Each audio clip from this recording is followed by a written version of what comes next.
This diagram is from the United States Patent and Trademark Office. It is the blueprint of a marriage. Did you know the states patented a marriage?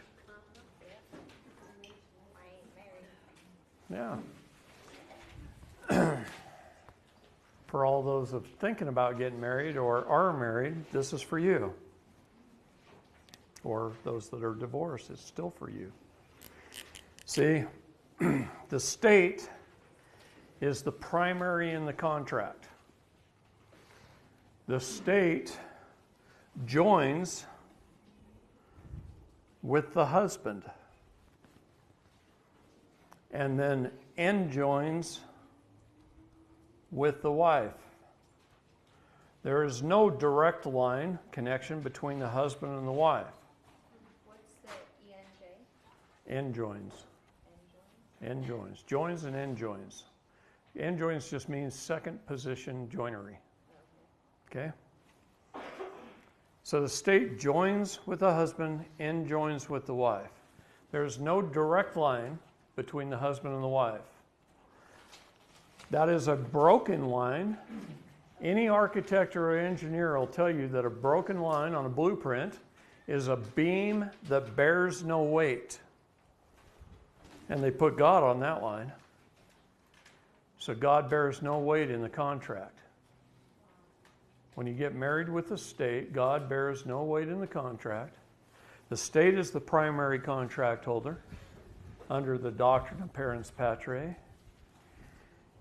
And if the husband wants to deal with the wife, they have to go through the state. If the wife wants to deal with the husband, they have to go through the state, and so on.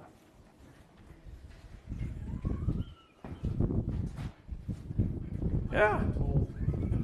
Yeah. And they tell you you have to get a divorce if you want to separate. When you get a divorce, you're still under contract with the state. So you still have to work through the state. Even if you've been divorced 30 years, you work with the state. They get involved in every aspect of your life between the two of you with the state.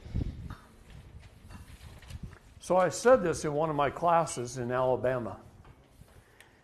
And it was a class of the 10th Amendment Society. And the 10th Amendment Society down there took this to their state legislatures. And the state of Alabama no longer issues marriage licenses.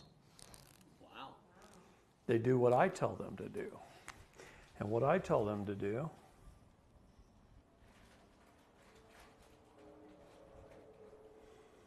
is to take a Holy Bible, a family Bible that has the pages in it, and you record the event, the date, the time, the place, who officiated, a couple of witnesses, and you do that with your births, your marriages, your deaths in your family, and you record them in a family Bible.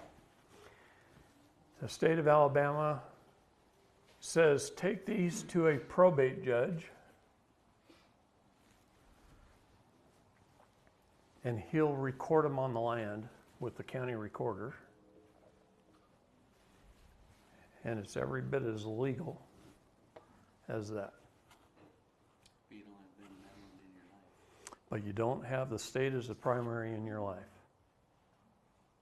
That's how we're supposed to get married. Can you use anything besides the Bible? The Bible under public law, oops, man, 97-280. Public law 97-280, the Bible is law. The Bible is the Word of God. This nation was founded on God principles. And the Bible is law. And since 1607, we, the people, have been recording our marriages, our births, and our deaths in the Bible. and recording them on the counties of this country since 1607. It wasn't until the 1930s that we started doing this.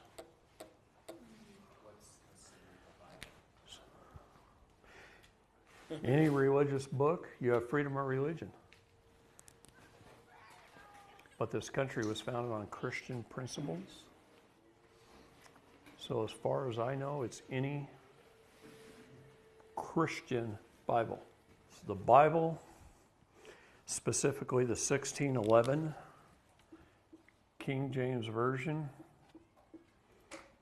was declared the Word of God, was by Congress made public law. Okay? It's the best I can answer that answer for you. But this is a problem. There's nothing, no line between these two, except through the state. Would we be able to do that in Utah? Get married this way and go to a probate? No. Yeah. You can do it in any state. Now, the church may not accept that. To get a temple recommend, they may require you have a marriage license with the state of Utah. Wouldn't it See if they've been bastardized. Okay? It's not up to me. Isn't Check. that now just a money generator, though? Yeah, well, of course, but it's more than that. It's to keep your persons legal, which is the undoing of God's laws, to keep control under the doctrine of parens patriae, 1P, 1P, 2Ps. Okay? State is your parent. Once we understand these basic principles, now you can move on and you can solve things. But until you know the basics, you can't solve anything. You just go around in this big old dumb circle and keep getting taxed your whole life. Taxed in one way or another, whether it's a fine or go to jail, whatever. See, I started talking about indictments. If you don't pay the bill, you're brought up on charges. If you don't pay the charges, you're asked to bond. If you don't pay the bond, your body is held as surety for the bond while they steal from your trust. They take from your custody trust out of your court case number, which is a CUSIP number. It's regulated by the Securities and Exchange Commission. You can look them up. Fidelity.com, if you know how to navigate their website, they make their website hard to navigate. An easy one is GMEI Utility. GMEI Utility, you can simply go up to the upper right-hand corner, click on the little hourglass. It brings down a little search window, and it says, search for an LEI. And you type in your birth certificate number or your social security number or any of your CUSIP numbers. LEI or LIE? LEI. And it will show you the companies that are buying and selling you. Yeah. Jody pulled it up during lunch on her. How many thousands of accounts did you have? 150 some odd thousand. Just under your social security? Yeah, so that's one CUSIP number of hers. And she had 100,000 plus companies buying and selling her.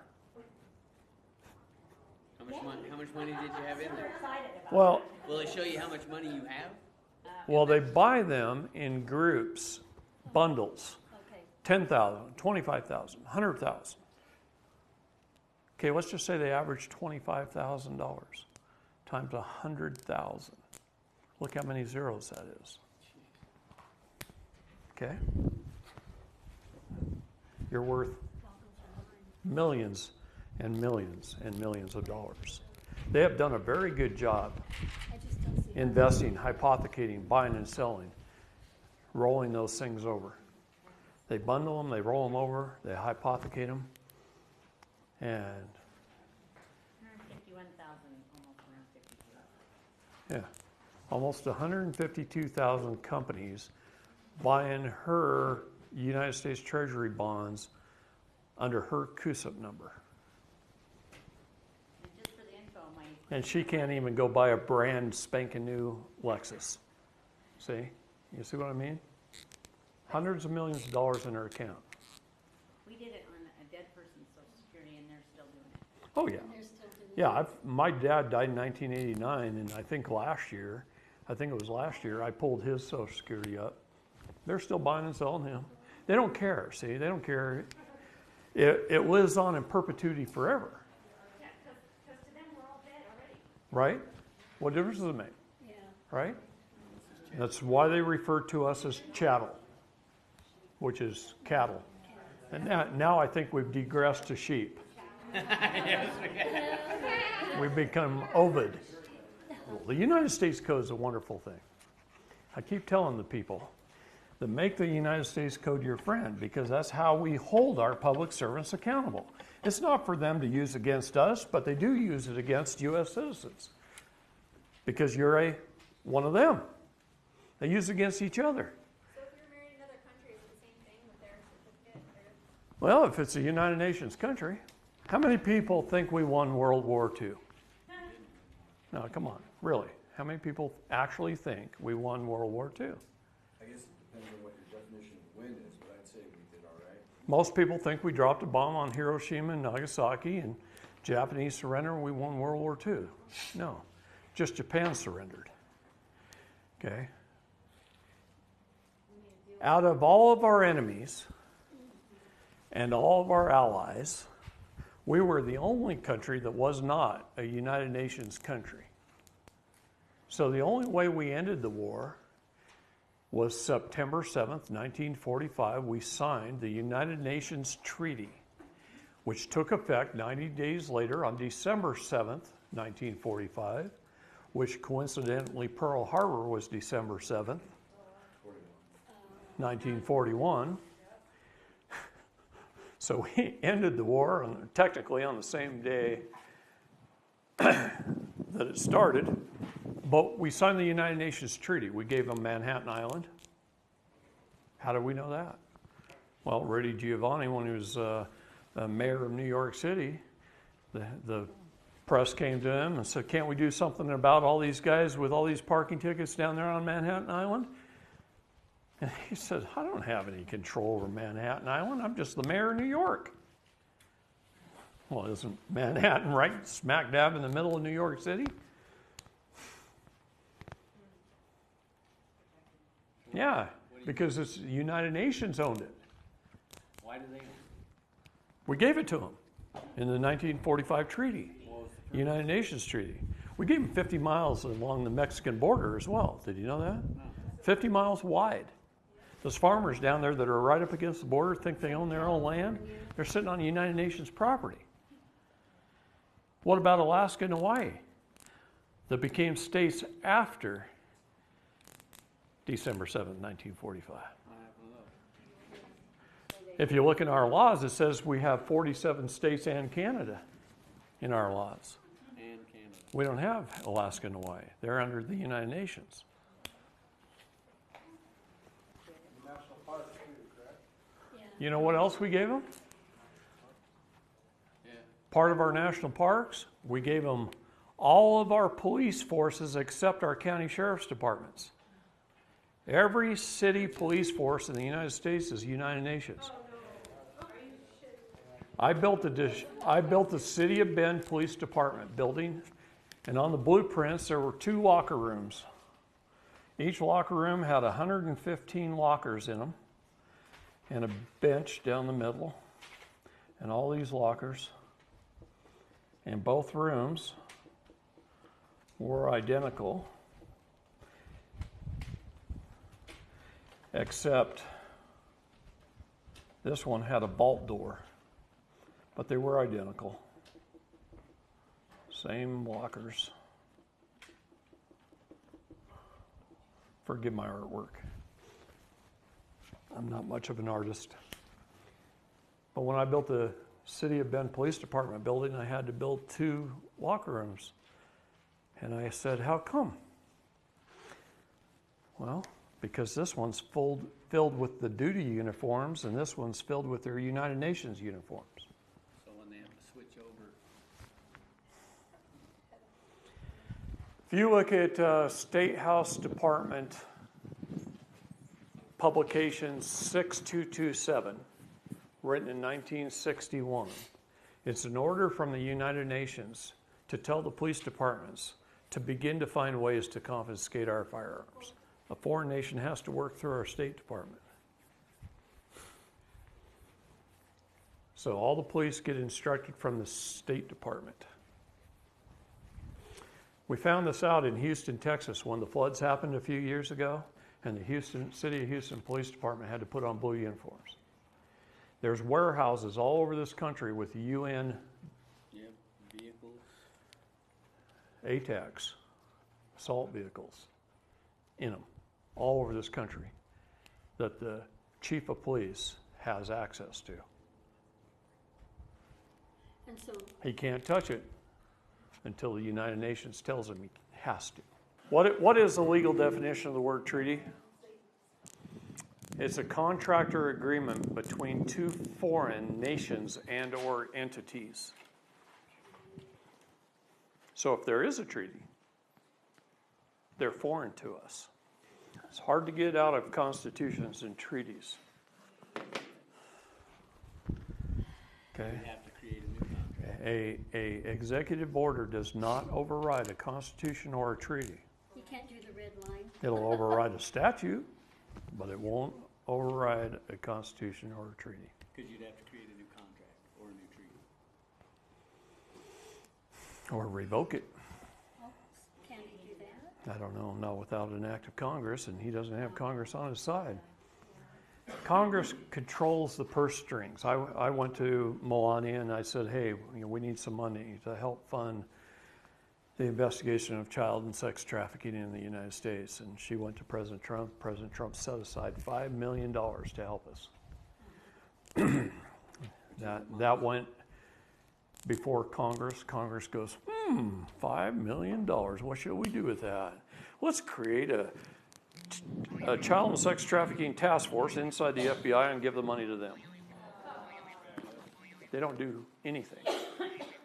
My job is to just really wake you up, shake you and wake you, really. I'm getting And shaky, your job is to, and not in a good way. I don't expect you to believe one single thing I say. Go research it, find it out for yourself if you want to. Or you can just take my word for it, do what you need to do and move on and not spend 30 years of your life researching. Okay, so you make that decision. But what this takes me to is what we were talking about earlier about PTSD. Okay? Oh, good, okay. Every war prior to World War II was authorized by Congress, by our government. Every war since World War II has been a United Nations authorized conflict, not a war declared by Congress. So, as a moral young man joining the Navy, the goal is to go serve your country, to protect the citizens, to protect ultimately our families back home, and to fight a righteous war.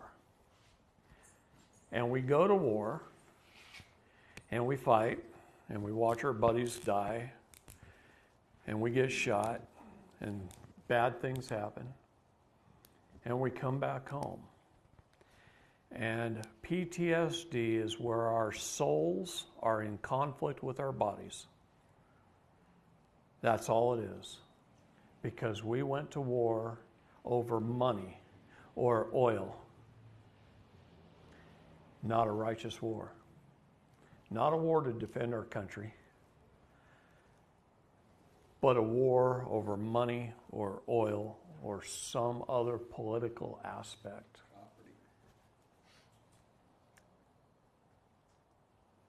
And our souls know that. Our souls know that even though we have the greatest of intentions and the most righteous intentions, we're out there committing murder and other sins to fight a war that's unrighteous. And so we come back with PTSD. And I call this fraud, as I do most things, because fraud has no statute of limitations. we were sold into believing that we were fighting for our country. And we believed that with all of our heart and all of our souls.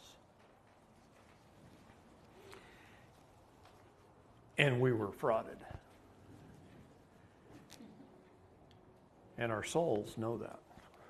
Our souls are energy that holds us together.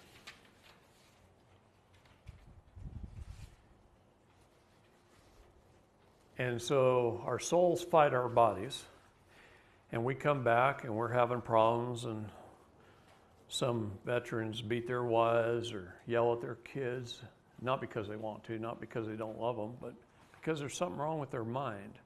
They're in torment. And they do all manner of bad things, including once every 22 hours commit suicide. And they come back and they go to psychologists and they get on mind-altering drugs, thinking it's going to help them. And what they really need to do is, the nice thing about fraud is, at some point in time. That's the nice thing about fraud. Now let me explain that. At some point in time, fraud must be recognized. Okay? The day it's recognized is the day the wheel falls off the wagon and everything comes to a halt. And it vitiates everything that went before it. It can't start moving again until it's recognized, until it's satisfied, until it's settled. As soon as I can tell veterans this story, now they know why. Now they can recognize it. Now they can fall on their knees and ask for forgiveness. They can repent of sins they didn't know. And once they do, most of them are forgiven, and they stop having PTSD. And I've told this story at little BFW halls and Band of Brothers lodges and things all over this country. And I've had guys come back to me a month or 2 months later, say, David, I was in therapy for 7 years. They had me on Zoloft and all kinds of different drugs. And the 20-minute talk you gave me on this, now my marriage is better. I have a better relationship with my kids. I'm working again. I'm back on track. Back in alignment. Thank you. And it brings me to tears every time I even talk about it. But it's until this point in time where they recognize something of what truly happened that they can finally wake up. So this goes with everything in our lives. Everything the government's doing to achieve power and wealth and authority is fraud upon we the people. You ask me, are you an anarchist? No, I believe in government. I believe in limited government. Our Constitution is one of the most well-written documents in history. So is the Declaration of Independence. We, the people, laid down the law in those documents, and they step outside their scope and authority, it's their fault. And it's up to us to hold them accountable. Okay? The problem is we've gone 150 or so years without holding them accountable for anything. And when you don't hold somebody accountable, their rowdiness, their authority grows and grows and grows out of control. And that's what's happened. It's time to slap them back down. See, the Constitution laid out 19 governmental services. We asked and set up our federal government to provide us with 19 governmental services and no more. And the and no more is a pretty big deal. 18 of them are clearly listed in the Constitution, and one of them is in the preamble. So there's 19 services that we asked them to provide for us that we couldn't provide for ourselves. And if they would provide them, we could be going about our ways, and we could be farming and logging and catching fish and doing our whatever it is we do, build houses. We could do whatever it is we wanted to do. We'd have freedom. Did we ask them to provide us with 6,000 services and force us at gunpoint to pay for them? No.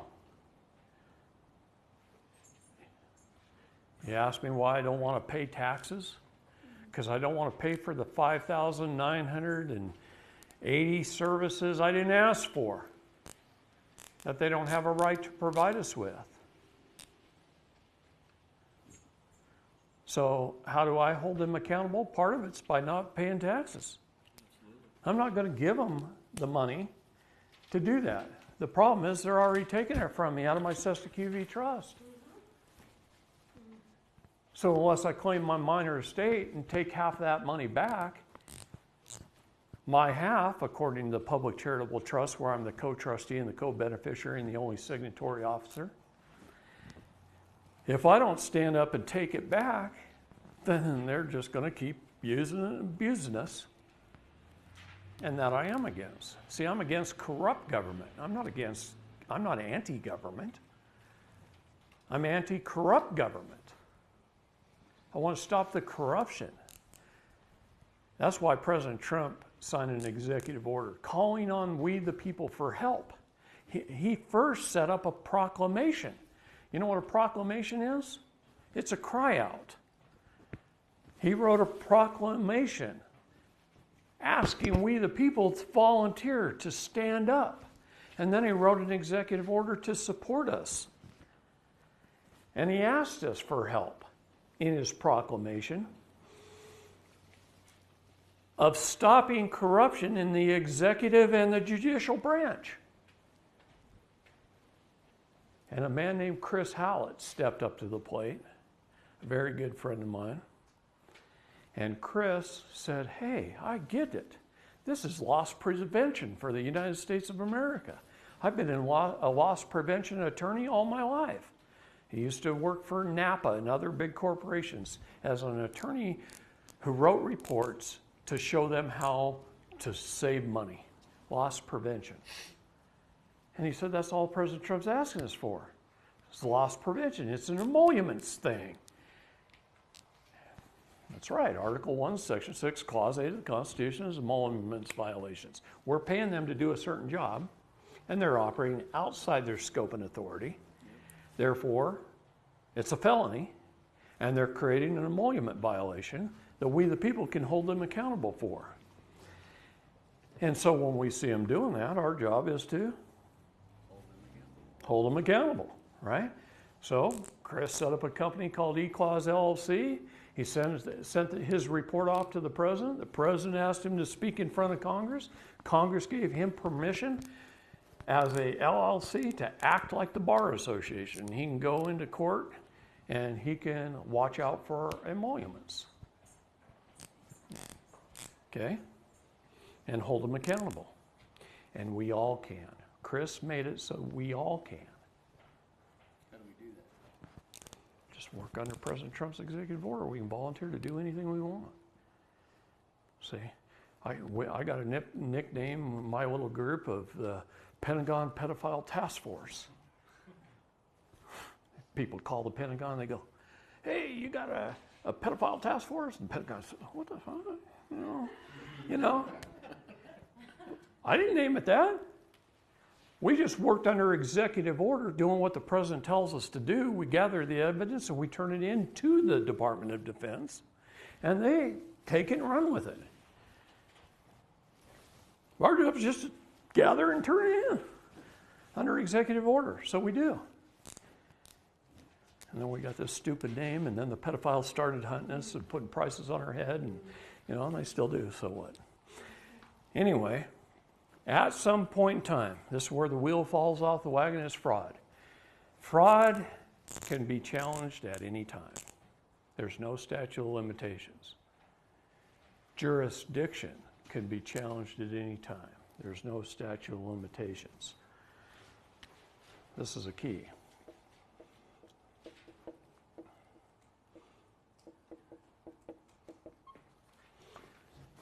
Two things that can be challenged at any time. You can be 20 years into a life sentence challenge jurisdiction due to the fact of fraud and walk out of prison. There's a lot of that, a lot of fraud. There is. Everything's fraud. There was no full and honest disclosure of the birth certificate, for one. Did you know a vessel had been created in your name?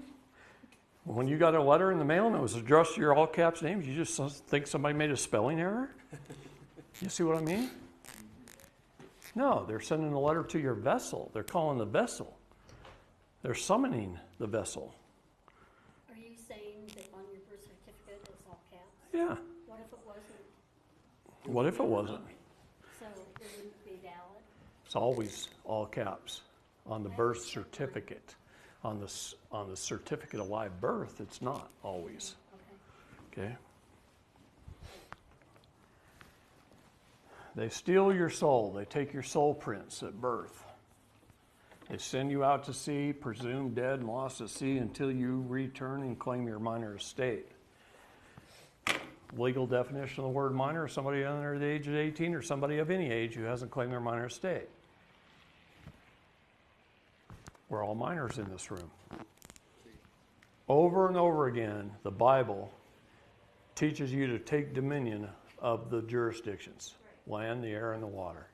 When you take dominion, then you're above anyone trying to control you. You're sui juris. You're of your own rights. Your rights are unalienable. Therefore, no one can control you. See? That's why I can walk into any courtroom, let them know my status, appear by special divine appearance, show them I've taken dominion over my jurisdictions, and there's nothing for them to adjudicate. It's that simple. As long as I don't murder somebody. Okay? So, these are the issues. Well, 5G was designed, installed originally to cause a great deal of harm. And then it was recognized. And President Trump came out with Kofifi. I knew you were going to say that. When he tweeted out the word Kofifi, everybody thought he misspelled the word coffee. What's that? Yes, break it down. It's a periodic table of the elements. Aluminum, something. Yeah, Fe is iron, so Fe is two molecules of iron on, anyway. So he had Motorola and Raytheon and a few other of our best companies build a box. It's about 18 inches by 22 inches. And if you pull the circuit boards out of them, they actually say COVID-19 on the back of the circuit boards. It's the Kofifi box. They have been going around installing them as fast as they could on all the 5G towers, trying to get them all installed before they were turned on. They didn't get them all installed. They had to make millions of these things. And what this box does is if you've got a 5G tower, lots of little things on it. 5G are supposed to be the narrower ones. Yeah, they put the box on. That creates a magnetic field that surrounds the tower. It turns the 60 hertz to 432. Oops. Anyway, to 432. What is 432? That's right. Because It created evil to righteousness. Here's another thing that people don't realize. Humans vibrate at one of three frequencies: celestial, telestial, and terrestrial. Three frequencies. Let's tell you something. You ever watched the show The Jetson? Yep. You know about the white hats? Go to Jetson White on YouTube. This is a military intelligence channel on YouTube. Look up a video called The Last Trump Technology. It starts with Corinthians 1:25. That's a fun verse to read. Anyway, kind of fun to look at. You'll learn things about the Schumann resonance, and there's an island off the southeast coast of Africa that our U.S. Navy has been guarding for a very long time. And what's taking place under that island? In Antarctica, there's a pyramid. Yep. Have you ever seen the pyramid? I got pictures of it on my phone. I haven't seen it. But there's some things under that pyramid. Thanks to the Japanese, they discovered part of it for us. They decided that they like the best of everything. The Japanese want the best of everything. And so they decided they wanted the best bottled water. So where would they go get that? Down at the bottom of glaciers that haven't seen air in 70,000 years in Antarctica. So they'd go over there and they'd drill down with a 12-inch drill bit and go all the way down to the bottom of these glaciers, and they'd pump steam down there and melt the lake, and then they'd pump it out into these big ships, and then they'd ship them to Japan, and then they'd bottle the water, and they'd sell it for big bucks, like $100 a bottle. So anyway, they're drilling down with this 12-inch drill bit, and they hit what they thought was bedrock at the bottom of this glacier. And when they pulled the drill up, they looked in the bottom of the drill bit, it had a piece of machined titanium with a high nickel content Wow. in it. They had drilled through a spaceship, 70,000 years old. And our U.S. Navy found out about it, because we find out about everything. And we went down there and opened the hole up and went down and got a whole lot of technology out of a 70,000-year-old spaceship. You know, I know we're getting off the subject here a little bit, but there are all kinds of technologies that could save us from many, many different things. And it makes me mad that our Food and Drug Administration and other agencies of government step on those things like you would not believe. We've had cures for cancer for years. We've had all kinds of technologies. Scalar technology is huge. Which is what the smallest one is.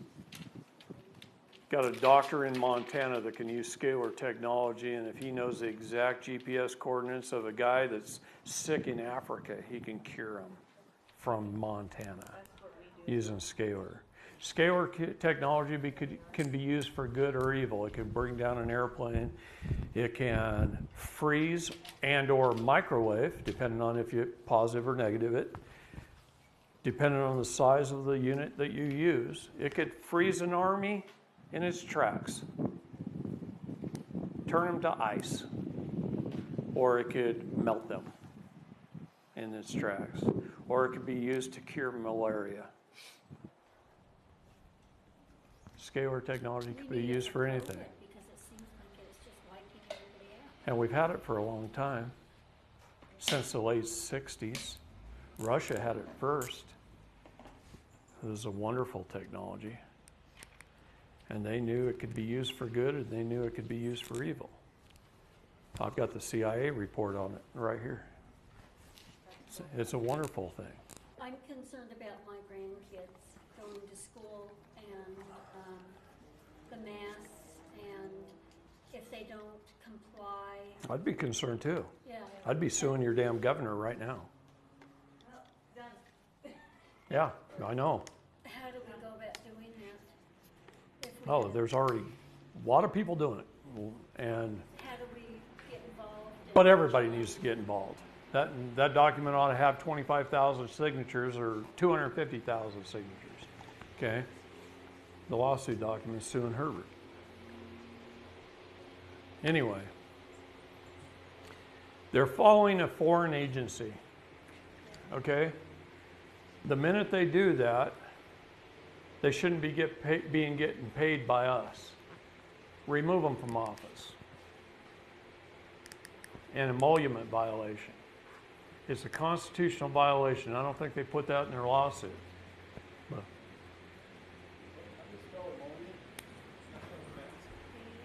you were going to ask? I'm going to ask, I'm not an English guy. And I Me either. I ought to ask him how to spell emolument. EMOLUMENT.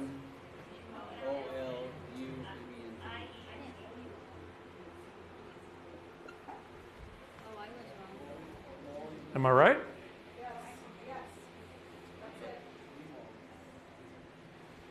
Yeah. All that means is this. We, the people, lay down our laws.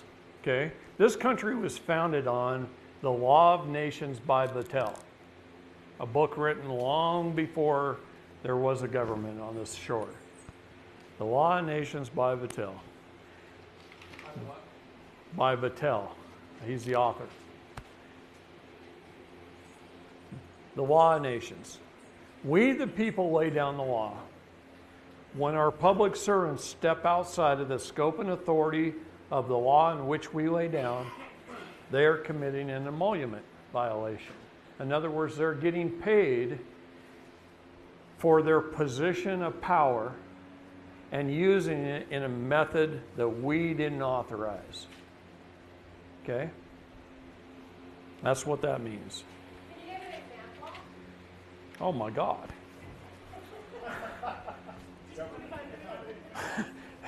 We asked them to provide us with 19 governmental services. They provide us with like 6,000. Social Security. On and on and on and on and on. Okay? We had a contract. A constitution is a contract between we, the people of the states, forming a U.S. government to provide us with 19 essential governmental services that we agreed to pay for.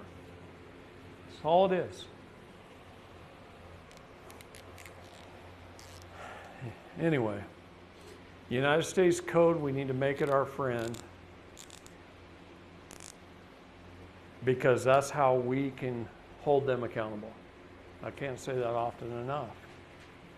If you don't know it, you can't hold them accountable. The number one things that Title 18 of the U.S. Code is felonies that they commit on a regular, consistent basis. So Title 18, USC, sections 241 and 242, we need to know. Every one of us needs to know those two, if nothing else. Okay? With those two, we can get them off of our back. All right? 241 is a conspiracy to deprive us of our rights, and 242 is a deprivation of rights. So if one officer deprives us of our rights, it falls under 242, and if two or more, it's a conspiracy to deprive us of our rights. Anything that's a conspiracy falls under RICO. Which is what Trump's trying to go after them all for. Huh? Isn't Trump trying to go after a lot of them for all that right now? RICO Act. If you look at our sealed indictments, which a lot of them have already been unsealed, the number one charges are sedition and treason. Sedition and treason. RICO, racketeering. When you're in a position like he is, as governor, how many signatures on a ballot does it take to change anything? More than that. See, he's counting on you not being able to get that many people together that's going to do it. I didn't even get to vote this year. He can get up there and lie his ass off, say anything he wants. And they do. And if you can't get enough people together to fight me, oh well, you acquiesce. See? Government operates on the unrebuttal of presumption.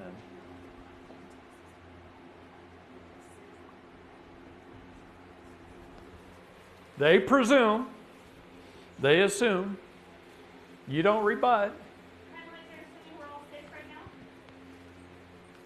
You go out on your daily lives, you watch your soap operas, and you play your pickleball, and, you know, you don't do anything.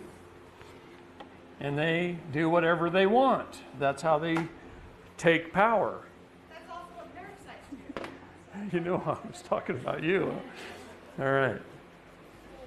So, doesn't matter what you're doing, but we should be able to live our lives, ride our bikes, play pickleball, go fishing. We should be able to do those things and not have to spend every waking moment learning how to combat what they're doing to us. During this period of the Great Awakening and even before, I've been doing this about 35 years, more than some of you have been alive. Okay? And during that time, I have seen many, many groups stand up to fight. And then those groups tend to go away over time because of infighting amongst themselves. They know that. They know you're going to destroy yourself. That's why I tell people I love everybody that stands up. I don't care how you fight. I don't care what group you're in. I don't care if you're right or wrong, as long as you're standing. Because as long as you're making an effort to do so, the people I don't like are the ones that don't make any effort. Okay? Not everybody's going to be right. No one's right 100% of the time, or our name would be Jesus Christ. Okay? We're just not. I hope to be right as much as I can. But I'm not always right. I try. I try very hard, try harder than most, but I'm not. Okay? But as long as we're standing and making an effort, they're not going to get away with as much stuff. They're like that bully little kid on the block whose parents never discipline them. And they just steal your lunch money, and then pretty soon they're stealing your lunch box. And then pretty soon they're stealing your car. And that's what they do. They just do it a little at a time. And they gain more and more and more power. And for the last 150 years, we the people have not been good at standing up. We just haven't. The groups have been too little and too small. Now we have thousands of groups out there. We got the Jural Assemblies, we got Patriot groups, we got 3%ers, we got hundreds of groups just standing up. I refuse to be a part of any group simply because I know that they self-destruct. They usually get someone in who's a dictator type, and it's my way or the highway. And the other people are going, well, that ain't right. We're talking about our freedom here. We have freedom of expression. We should all learn. We should all learn from each other and gather information and put it to work. And I'm saying as an individual, as long as we take dominion over all three jurisdictions, most of the groups are jumping out of the water and onto the land with both feet, and they say this is where we want to be. And then the water comes behind them and drowns their butts. See? Because they didn't take dominion over it. They didn't jump into the jurisdiction of the air either. And that's the highest form of law. Why are they only going to the land when the highest form of law is the air? You're better off putting everything in a trust and jumping right into a trust and holding the fiduciary responsibility. You got more clout. But they don't do that either. In fact, some of those groups don't even believe in trusts. In fact, I was told by one of their leaders that trusts were developed by the Catholic Church. And I go, you got to be kidding me. What's Genesis? Was that developed by the Catholic Church? That was long before the Catholic Church. All through the Bible is trusts. Trusts are the highest form of law. Even judges know that. They know a fiduciary is the highest clout. That's what a handshake is. Right? Huh? That's what a handshake is. Trust. That's right. So why aren't they jumping into that jurisdiction? But right now we can't change it. Right? All they're thinking about is property, equity, their rights. That's all they're thinking about. You can't have your rights until you take dominion over all three. This is what I'm trying to get through their heads. Once we do, there's nothing to adjudicate. We've already settled the matter. Everything is a settled matter. The trick is to be at peace. See, I want to be at peace as long as I can until I'm backed into a corner. And then by God, I'll fight. But until then, I'm at peace. And they're at war. They're bringing the summonses and the warrants, right? They're declaring war. Look at the Lieber Code. We've been under the Lieber Code since 1861. March 23rd, I think. Can you declare war on the spirit, though, that's not alive? They're inland pirates. They're after your vessel, your ship. That's why the U.S. Navy raised the high water mark in Colorado. They put it up on the top of the mountain. What does that mean? In brass and stone, there's a high water mark. So everything on So everything's underwater. It's inland piracy. You know what the highway robbers are doing with the blue lights on top of their cars? They're highway robbers. Highway pirates. Yeah, it's inland piracy. Okay? It's all a matter of unlawful conversion. They unlawfully convert our soul, our name, the things that are most precious to us. They convert them into something else that they can control. And we just sit back and go, oh, well, shoot, I got a letter in the mail today. I guess I better answer it. Oh, it says I got to show up in court on May the 3rd and 8:25 in the morning. Guess I better go. And you show up under general appearance to your all caps vessel name. You don't know the difference. You know, they used to call it a straw man. I hate that term. I hate that term too. Because it's not. It's a vessel. It's a separate entity. And I hold the office of person as a signatory officer for the vessel. So I sign the bills of lading. I pay the bills of the ship. I take inventory of the cargo. That's my job as a person, as a signatory officer. But until I become the captain and take ownership of the ship and pilot that sucker, I'm just a person. I'm just a signatory. You got to take ownership of your vessel. Okay? Now, once you've taken ownership, now you're the co-trustee, co-beneficiary. Till then, you have no access to it.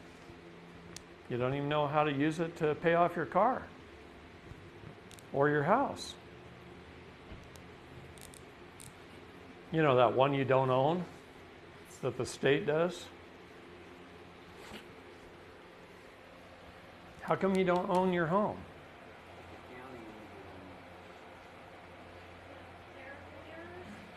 Because of clerical errors. This is a wonderful friend of mine in Indiana. This is the tax bill he got on his home in the mail. I said, make me a bunch of copies of your tax bill. It was a one-page bill. He made me a bunch of copies. I start off and I go, top left-hand corner, very first thing is an error. It says a parcel number. That's an error. So I circle the error, and I bring a little line down, and it says land patent number 6743 and 6747. County, correct the error. Right? Go to the next page. The next little box says property type, real estate. Come on. Real estate. Think about what that word is, what its legal definition is. No, it should say private property. Please correct the error. So I go to the next little box. And it says name, deeded owner name, name error. It's under Dyson, Doug. I said, Doug, what's your name? He says, it's Douglas Allen Dyson. So I say, name error, Douglas Allen Dyson. Please correct the errors. What did it say on there? Said Dyson Doug. Well, it just said deeded owner's name. Deed owner. Deeded owners. A warranty deed is an abstract of title. And then go to the next box. It says property address.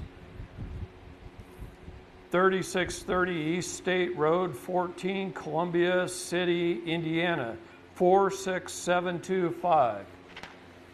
Now, by writing it that way, they put it in the District of Columbia, a federal district. They took it off the map of Indiana, and they put it on a federal district map overlay. Okay? A clear sheet of paper laid over the map that they could make all bunch of errors on. So I said, wait a minute. His address is incorrect. It is in care of 3630 East State Road 14, Columbia City, Indiana, spelled out, not I-N, near, in brackets, 46725, non-domestic without the United States. Wow. Please correct the error. Which now put it at that location. Now, it says legal description. United States Code says all property shall be held in metes and bounds. Should have a metes and bounds legal description. What is that? Well, from this marker, it's so many feet to this property corner, and then it's so many feet to this corner, and so many feet to that corner, and so many feet to that corner, and so many feet back here. And then this is the property. It's in metes and bounds. They have it as Lot 76 of Stable Acre subdivision. See, they just made a clerical error. They took the metes and bounds off. They named it whatever the SMU they wanted to name it. You know what SMU is, right? It's shit made up. Okay? And they made it whatever they wanted to make it. And they took off the lawful metes and bounds.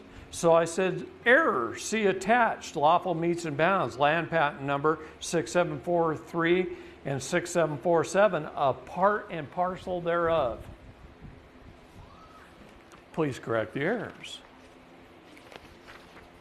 So then I went to the next error, and that's where all their money is. You owe this much in penalty and fees, and this much in delinquent tax, and this much in other assessments, see table 4, and this much in property tax, and on and on and on. And I circled it, and I said, error, land patent of private property is tax exempt. Please correct the error. Land patent private property is tax exempt? Of course it is.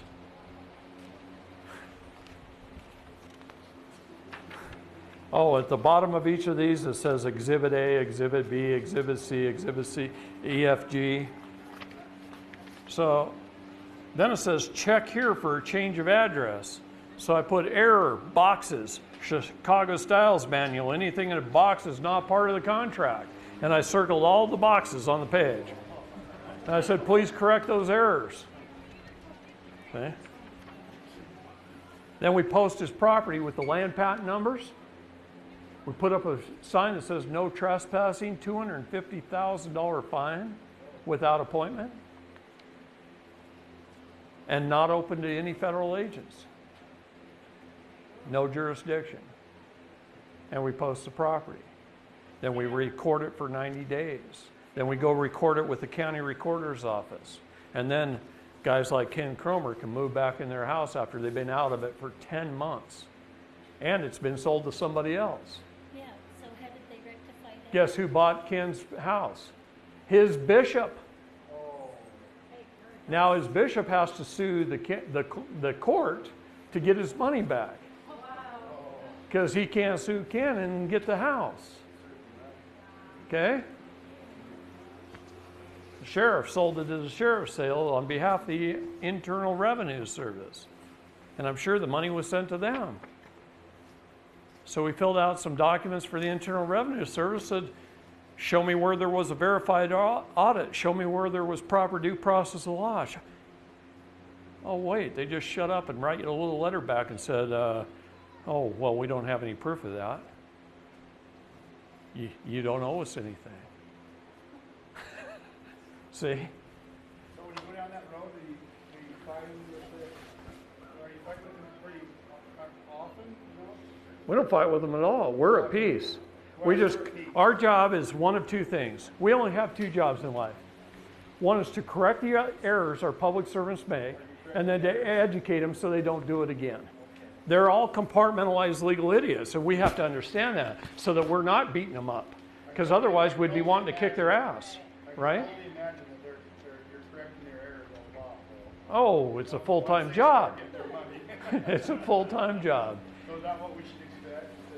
Well, for a while, Yeah. for 150 years, you've been laxed, and so has your parents and grandparents. Right. So now we got to make up for that. We got a lot of errors to correct out there. Every property gets one of these in the mail. And everything on here was an error. By the time you go through this, everything's circled. So that's what I said. They make an administrative error by a compartmentalized legal idiot, and we don't correct. So therefore we acquiesce. Most people would just write them a check for $1,307.73 and $1,254 and $2,562 and say we paid our property taxes, because his property is literally 3 lots right next to each other. How does one determine what their meets and bounds are? Records, your cartographer, your records, go back in your deeds. In order to get your original land patent, you have to do a title search. And there may have been 20 owners. But somebody clear back here, somebody, John Doe, got the original land patent from the United States government.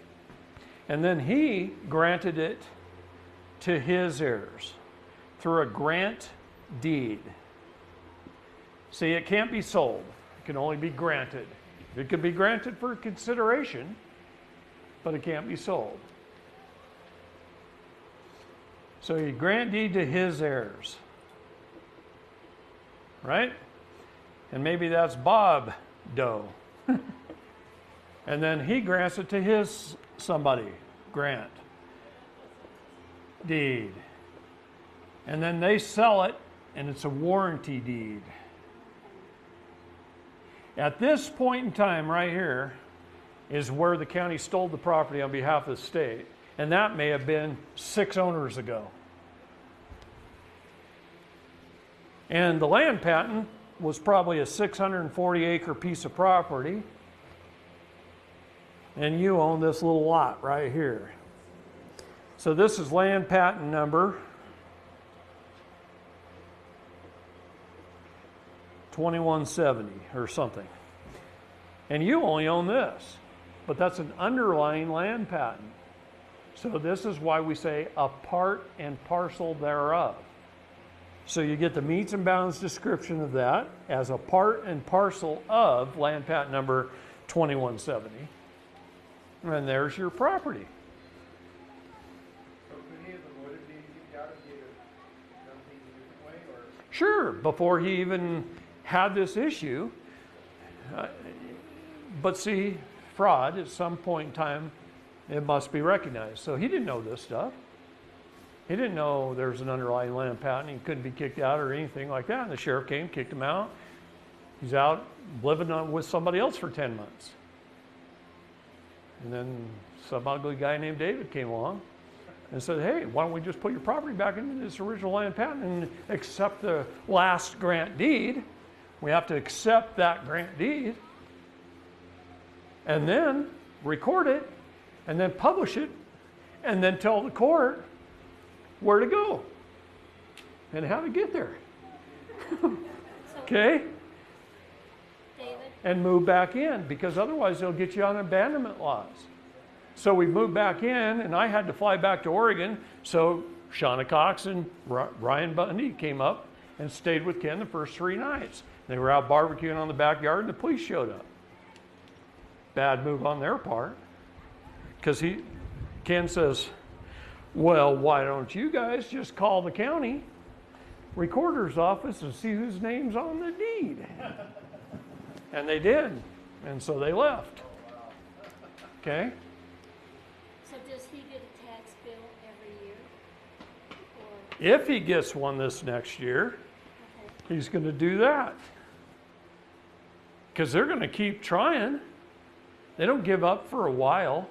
Once you beat them 3 or 4 times, it's not worth their time and effort. They'll just cost us more than that $1,000 to fight you. We're going to quit. You have to do a title trace back to the original land patent, all the way back. You get the land patent, and I would get at least 4 certified copies of the underlying land patent from the Bureau of Land Management's office. The Bureau of Land Management took over the U.S. Land Office. They hold all the You patents. have to do a title trace and then do what? Well, you got to do a chain of title trace so that you could find the last grant deed, because it might have been sold 40 times, right? So you got a warranty deed, a warranty deed, a warranty deed, a warranty deed, and then maybe a grant deed back here. You got to find that last grant deed, and you got to trace it back to find the land patent. Then you can go to the cartographer's office and also maybe find the land patent. You might have to go to the BLM office, find it. But when you do your research and you find the land patent, then you do a part and parcel thereof according to the metes and bounds description, and you accept the last grant deed, and then you post your property for so many days, and then you record it. And there you go. You technically do that on the DER land? Like, do they have a right to own that land, or is it our right to own that? We own it, they manage it. Can you put a patent on BLM land that's, No, no? no. If there was an underlying land patent, that means it was once homesteaded. Then you can file on that homestead. Oh, okay. So would you have to buy it then, or you can just move in and claim it as yours? Well, I know people that have done it both ways. She asked if you have to buy it then, or if you can just move on and claim it. And I know people that have done it both ways. But you got to fight for what's yours. You got to educate your public servants if they come after you. And it's usually not that hard. Condos you can't. It has to be it's supposed to be a primary residence. However, if you don't have long-term renters, all you got to do is camp there for 10 days. See, the trick on foreclosure is to get you by abandonment laws. Sheriff comes, puts all your stuff on the curb and kicks you out of the house, locks the door, and then you leave. And you don't come back, claim your property.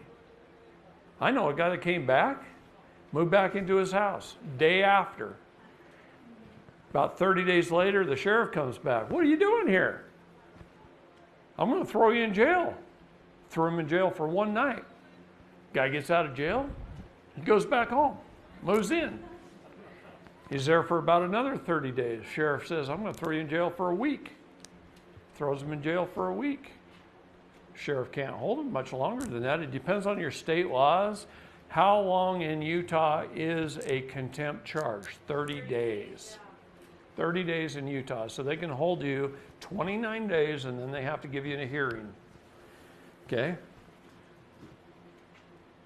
But then what happens? Move back in.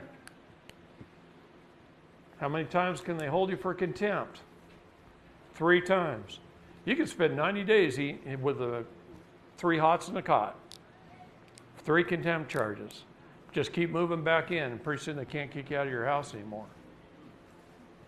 People don't know that. I got a good friend in Australia who beats the Australian courts all the time. And he says this: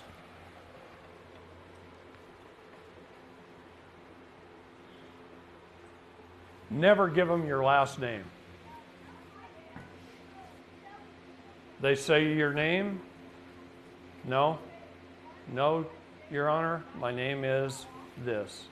They never, he says, never give them your last name because it puts you in a military jurisdiction. Okay? Even women. And they typically do it under all caps first. Like that. And then David Lester.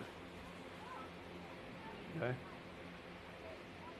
So a military ID is also a CUSIP number, by the way. You were bonded again, and you were insured again. In fact, since they have a good bet that you might get killed in the military, they insure you for more. Yeah. Oh yeah, just recently went from 5 million to 10 million on your life. See, if you were born after 1975, you were bonded for $1 million and insured for $2 million. Between 1933 and just a few years ago during the Obama administration, when you joined the military, you were bonded for $2 million and insured for $5 million, and they raised it to $10 million. So who collects on that insurance should you die? Goes into your Cesta QV trust, and then any money earned on that for in perpetuity. It also pays back the loans, guarantees the loans of the IMF, the initial that was bought and invested in. Think of it as FDIC insurance. At the birth, that's what it is, essentially. So, this is kind of funny. If the IMF is the lender, the IMF lends the $1 million to the public charitable trust. They just put it out there in the public, right? Then they bond you for $1 million, and they insure you for $2 million. That's a guarantee that they get paid back in case you die of, what is it called when little babies die a few days later? SIDS. In case you die of SIDS. So what is this? This is fiat. Yeah. What is this? That's real money. Oh, really? That's why it changed. So what if you get a paycheck stub? Who works for a living? Gets a paycheck stub. Not many hands around here. Nobody works for a living? Okay, you get a paycheck stub. You take your paycheck into your bank. Right on the back of your check, there's a line. It says to endorse here, right? If you sign your signatory,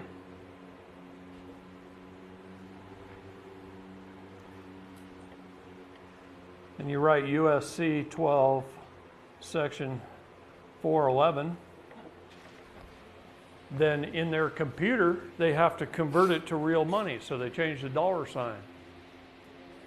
You're kidding me. No.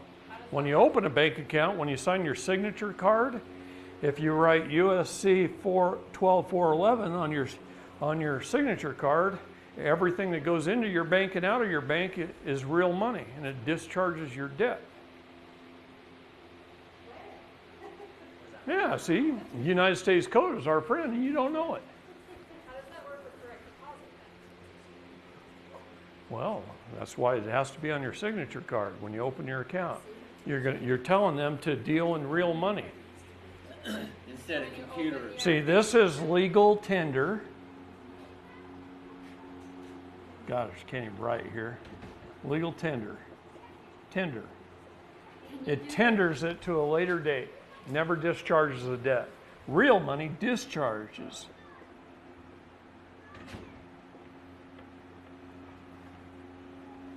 Debt. All they're doing is hitting a different dollar key on their computer. They have to keep track of both.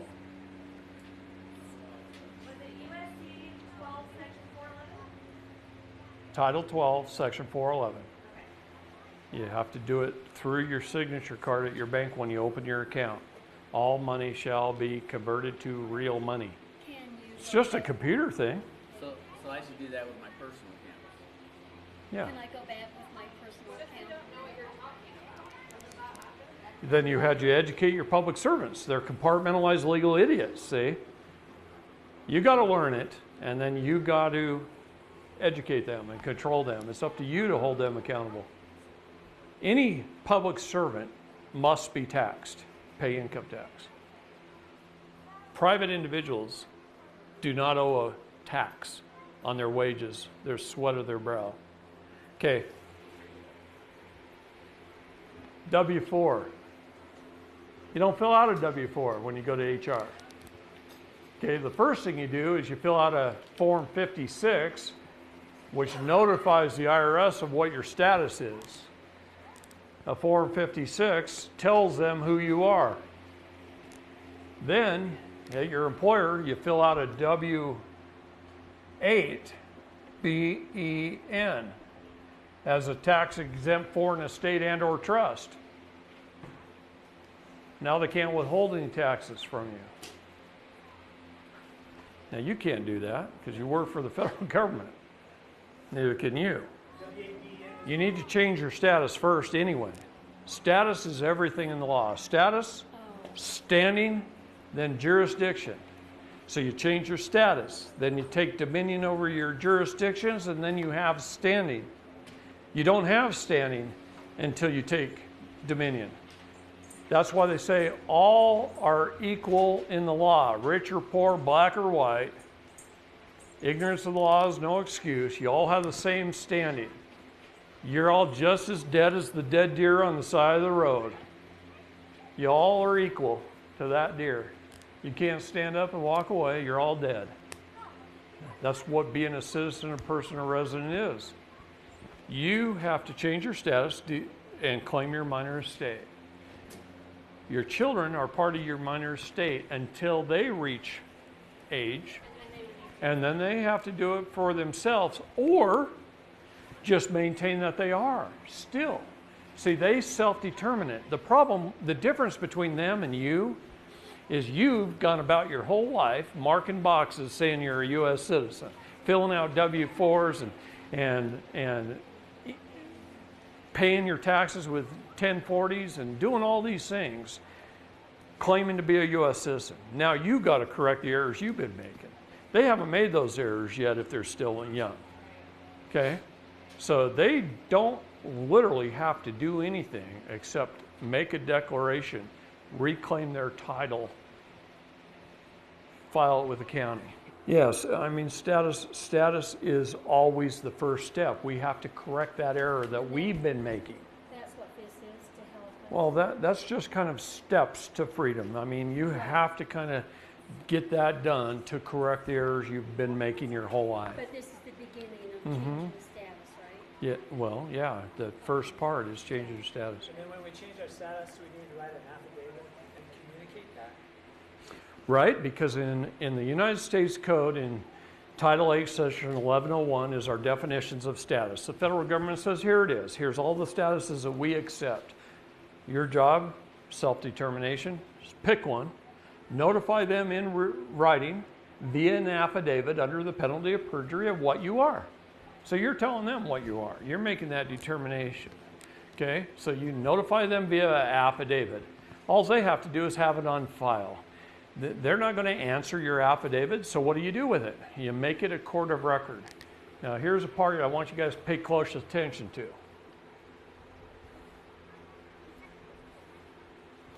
What is a court of record?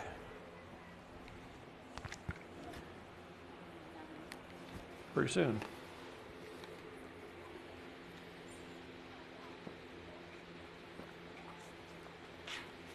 I'm waiting.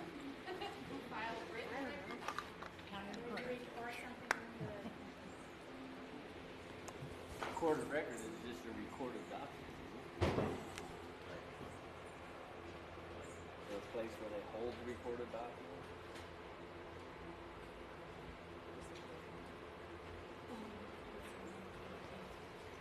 An Article 3 or an Article 6 court is automatically a court of record. They're a constitutional court of record. Article 6. Okay. But what I'm talking about is not a brick building somewhere. Okay? The brick building is not a court of record. None of these courts are courts of record.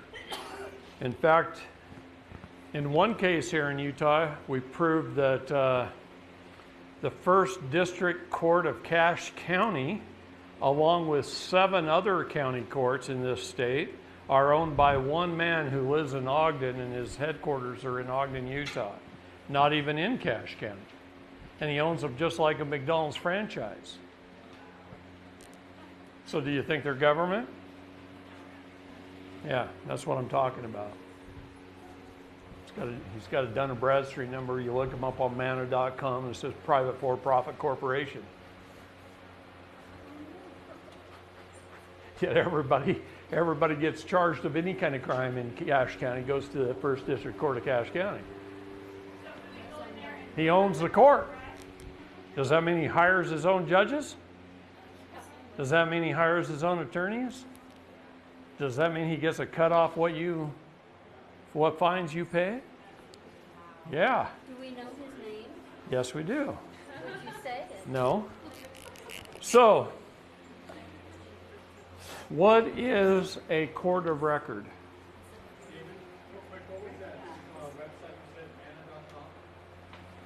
Yeah, you picked up on that, huh? Thought I said that quickly. Yes. You want to look everything up on Dun & Bradstreet and Manta.com. Get their Dun & Bradstreet numbers. I was going to talk about this tomorrow. Manta.com? Yeah. You're getting ahead of me, you guys. Okay? This was tomorrow. I was going to talk about knowing thy enemy. Okay? All right. Your documents become a court of record when they are properly served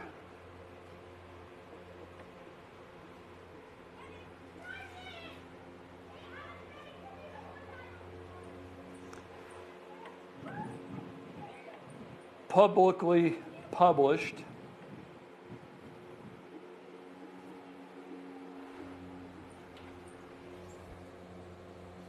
and filed. Your documents become a court of record when they're properly served, publicly published, and filed. So what does that mean?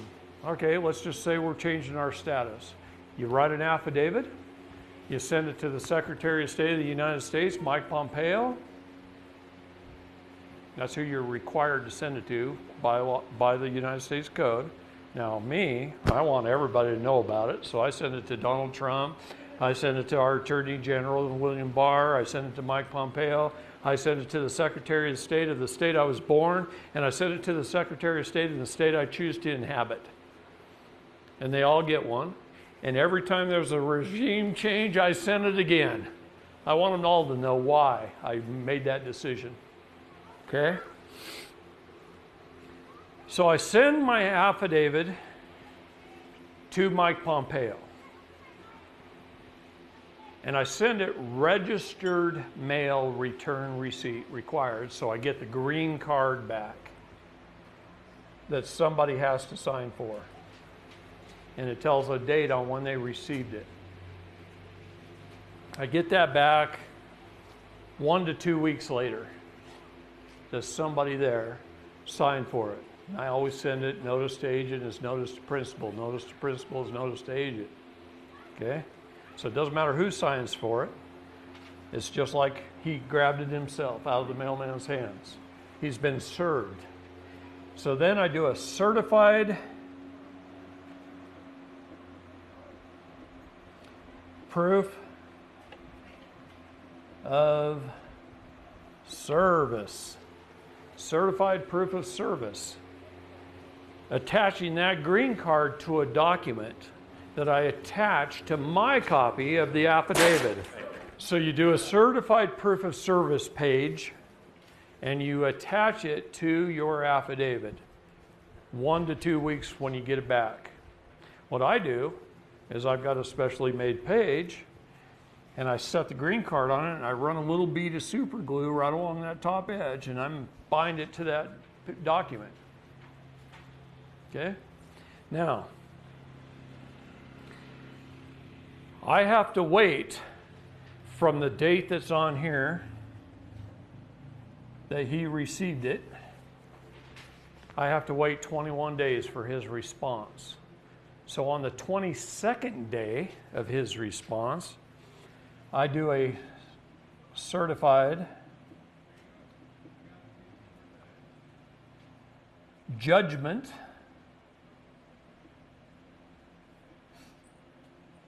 of unrebutted affidavit. A certified judgment of unrebutted affidavit. He didn't respond, he acquiesced. They know that, they don't care. The affidavit becomes a judgment if they don't respond. So I do a certified judgment of unrebutted affidavit. And I lay that on top of my proof of service sheet, which is on top of my document. And now I go down to the county recorder and I put it on the land and I publicly publish it. I make it available to the public. Anybody can read it. And then, if I ever need to, first I take it home and I file it. But if I ever need to, I pull it out of my home file cabinet and I file it in a court case, along with my notice of appearance, where I'm telling them what my status is. That becomes an exhibit. See? It becomes an exhibit to my notice of appearance. So I have proof of my status. Now you can also take that document and you can go get your passport. So from Utah, you either got to go to Denver, San Francisco, or Seattle to get your passport. From Oregon, I got to go to You gotta physically go there. San Francisco or Seattle. I take people up there all the time to get their passports. Okay, because we get it as a state national. So how do you do that? You look on your steps page that you were handed. You download the DS11 form on your computer and print it out. Then you go to Copper Moonshine Stills and you fill it out exactly the way he tells you to fill it out. He's been helping people for 20 plus years and he keeps up to date. So I trust him, so fill it out that way. Then you take that, go to Costco or wherever, get your 2 photos and your ID that's required, your pieces of ID, and you have it filled out so that it's filled out the way a state national is supposed to fill it out. Take your 2 pictures, take your ID that's required, take your affidavit with you, go to the agent who's going to issue you your passport. And you say this, and nothing but this. Here's my application properly filled out. Here's my 2 photographs, and here's my picture, my IDs that's required. And here is my affidavit that determines my status under Title 8, Section 1101, A21 and 23, that I am a state national, recognized by the United States of America as a clean and proper status, as one of we the people. Please issue me a passport that reflects that status. And then you shut up. And he's going to go get his supervisor. Okay, and the supervisor comes out. You say, well, I submitted my application properly filled out, my 2 photographs and my ID is required, and my affidavit of status that determines my status as a state national, accepted by the United States of America. Please issue me a passport that reflects that status, and then you shut up. And he'll go back and he'll say, come back at 3:30 and pick it up. And you come back at 3:30 and you pick up your passport. Can I use my proper passport as my ID? Your pauper passport? Yes, you can. Passport is P for proper. Well, What would be this? it's what it used to be. What would this be? Every Secretary of State makes up his own policy. But I can use my So for a while, the P was pauper. Then a while, the P was person. And then who knows what they peed on next. It doesn't really matter. When they scan the barcode, that's what matters. The passports are going to look like any other passports. But when they scan the barcodes, if I scan it in mine in a police car, it'll say, do not stop, do not detain. What I'm telling you is we've been making a lot of mistakes. We got to correct those errors and move on. So are you saying we have to physically travel to Denver? Yes, you do. If you go, the post office is just a transfer station. And it's like the old telephone game. You remember that? If I say something into a telephone to you, and then you tell them, and then you tell them, by the time it gets back around, it's a totally different story. Well, when you go to the post office and try and explain this, there's no way in heck they can explain it to Denver, which is where they send it. See, all they're doing is transferring it. Gosh, if you lived in Texas, you could go to either Dallas or Houston. Yeah, but from Utah, you got to go to Denver, Seattle, or San Francisco, and your documents become the court of record when. Always remember this. See, if you go to court and you just submit your documents into a court case, administratively, that judge can do whatever he wants with them. He can throw them out.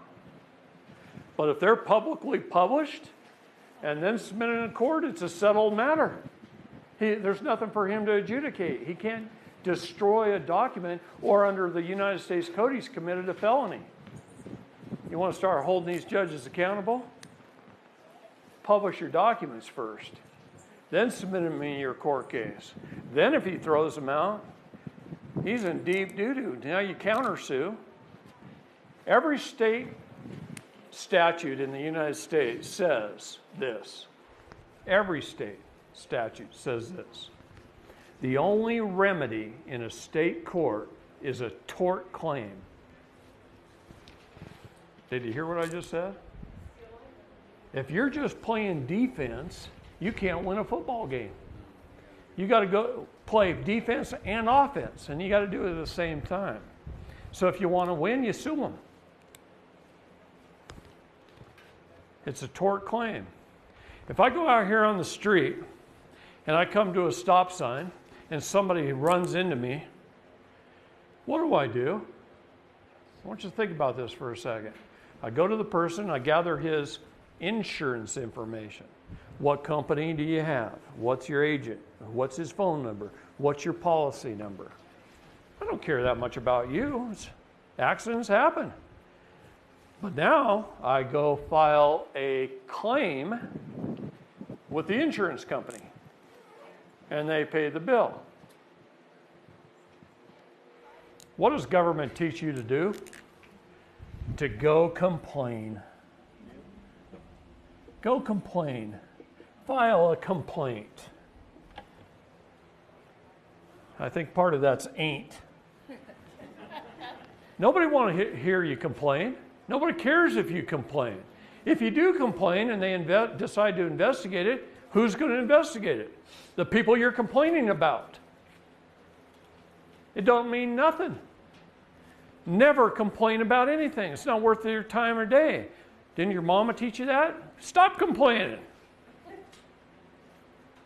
Quit whining. Stop complaining. My mom used to say that all the time. Quit complaining. She was telling me complaints don't matter. She don't want to hear it. She's not going to listen. Neither are they. But the government's really quick to hand you a complaint form. Then they can round file it the minute you walk out the door and drive out of the parking lot. They don't care. You file a claim. I, David Lester Straight, claim Bob Jones trespassed against me. He committed this felony and this felony and this felony. They carry a penalty of $250,000 and 1 to 10 years in prison. Now I sign it and notarize it. And I put it into a court. Crap. That's what they're saying. This guy actually filed a claim.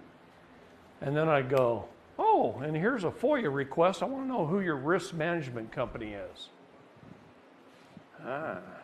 See, up in Montana, there were a couple of people in the county who were getting beat up by the county sheriff for exercising their constitutional rights. And the sheriffs were putting them in the hospital. So we went after MACO, the Montana Association of County Insurance, whatever it is. I don't know what it is. MACO. It's the insurance company. We sued the insurance company for the amount of their policy rider. We found out they were insured for $5 million.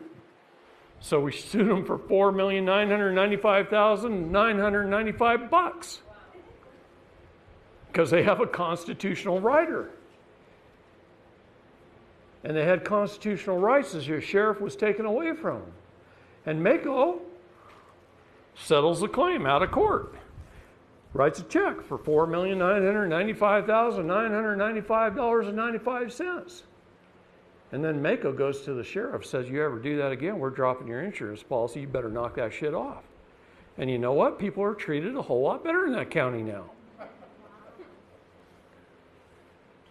So you don't sue Bob Smith. You put in a claim to his insurance company. Who are these guys under their oath? Who are they bonded by? What insurance company do they have? Every one of these municipalities are bonded and insured. You know, the Supreme Court of the state of Arizona has a $3.5 million liability policy, and they're behind on their payments 120 days? I know that because we sued the Supreme Court of the state of Arizona. Utah Department of Transportation has a Dun & Bradstreet number and is a private for-profit corporation. Now, the departments of transportation are actually very, very powerful. Everything in this country is about transportation and shipping of goods and services. Okay? So you'll learn some very valuable lessons about the Department of Transportation. They're required to issue you a Regulation Z plate, and most of them don't even know what one is. In fact, Oregon, on Oregon's website, when you type in Regulation Z plate, it says you can get them here, here, and here. What is the Regulation Z? Hold on a minute. Don't get ahead of me. All right. It says you can get them here, here, and here. So I called here. Talked to a gal that had been there 35 years. She'd never heard of one, never sold one. Nobody had ever asked for one. So I went to the next one. And this guy was some warehouse somewhere for the Department of Transportation. He goes, oh, man, I think we have some lying around here. I think I saw a box of them once, maybe 20, 25 years ago. I'll see if I can find them. I said, how long would it take? He says, I don't know, give me the rest of the afternoon. I'll call you tomorrow. Called him tomorrow. I couldn't find them. Couldn't find them anywhere. No, I asked everybody. Nobody knows where they are. So I called the next one. They go, oh, this is the place that actually makes the plates. I think we have a machine that makes it. We might even have some of the metal that makes them. I can't find any on the shelves, but the machine's sitting in the back corner. I'll go see if we can run it. They didn't even know how to fire it up. They hadn't sold one in 35 years. Nobody in Oregon had asked for a Regulation Z plate in over 35 years. Remember when I told you at the beginning all things are banking in this country? Regulation Z under the banking laws say they must provide you with a republic form of government under Regulation Z. So to travel freely upon the roadways, they're supposed to be able to issue you a Regulation Z plate to put on your car. It never has to be renewed, and it's your right to travel. But these state DMVs don't even know what the hell they are. Nobody's asked them for one in 30 or 40 years. So that's Because they're why, getting all the fees and all the stuff off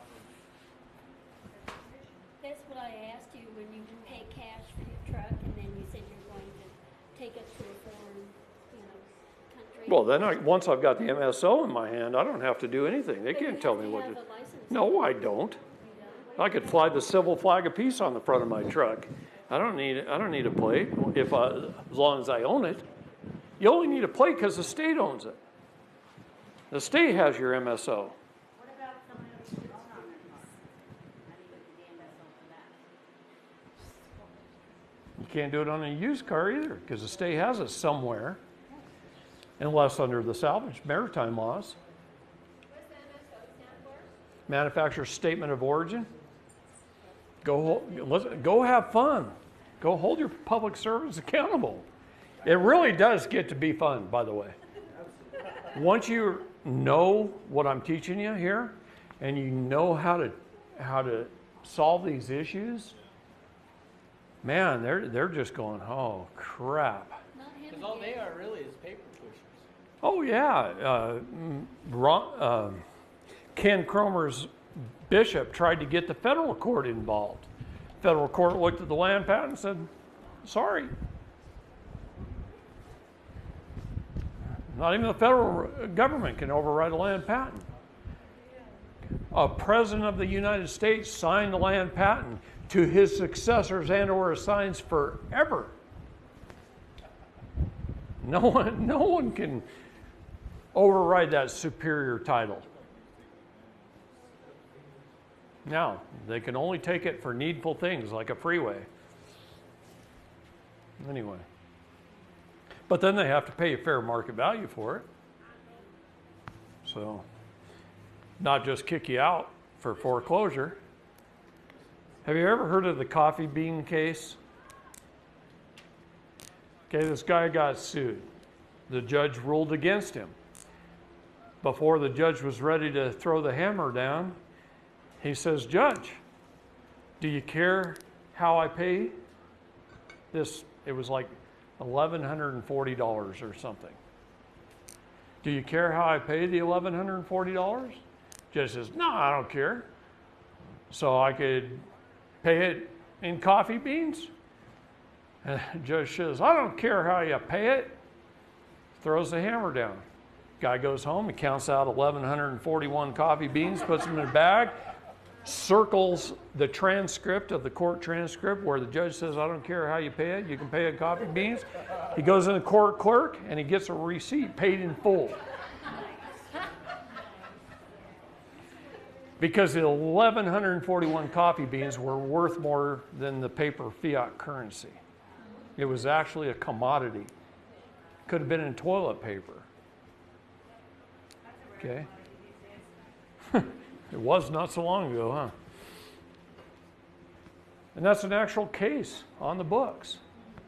Okay? You can have fun with this stuff once you learn. That's my area of expertise. Okay?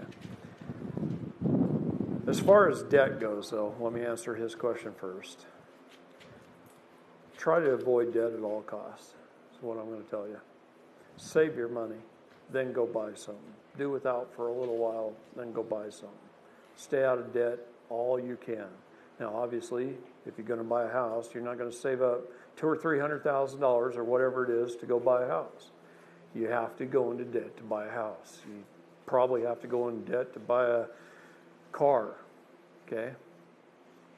I don't recommend it. I recommend saving up $1,000, buying a $1,000 car. And then keep saving money until you get what you want. Okay? Stay out of debt if you can stay out of debt. That's my advice. If you can't stay out of debt, learn how to establish your status, standing, and jurisdiction, and then learn how to purchase things and pay your debt off with your birth certificate trust. We can do that.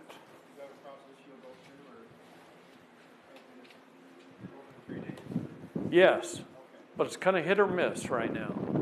And that's the problem. Because like I said, you never know who's on the receiving end. What does the Bible talk about? Warning us about. Ball. What is barium? Ba.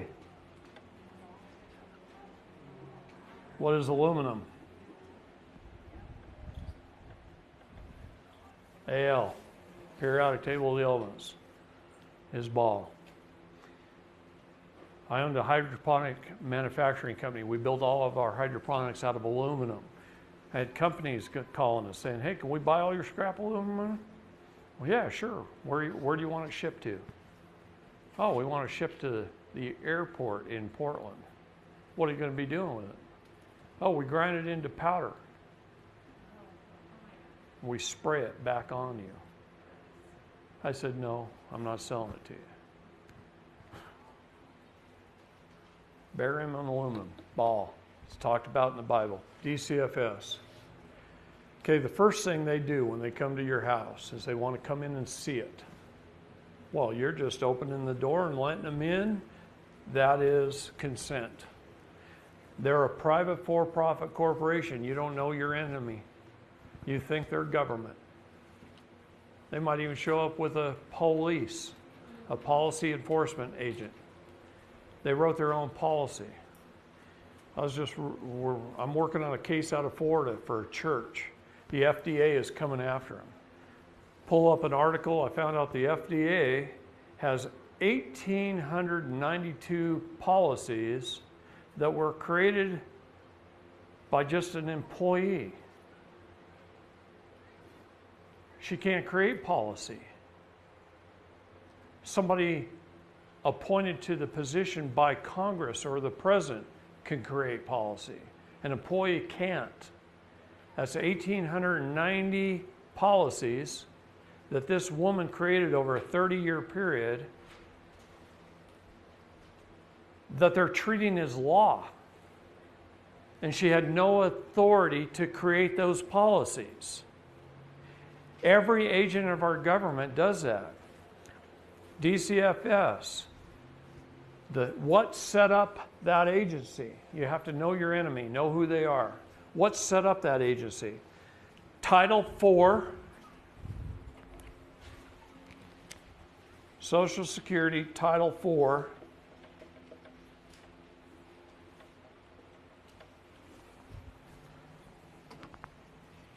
And ASFA. These two things created that agency. DCFS or CPS or whatever your state wants to call it. What's ASPA? Yeah, well, let's just call it Child Protective Services. Every state calls it something different. ASFA, American Safe Families Act. These two acts of Congress created that agency.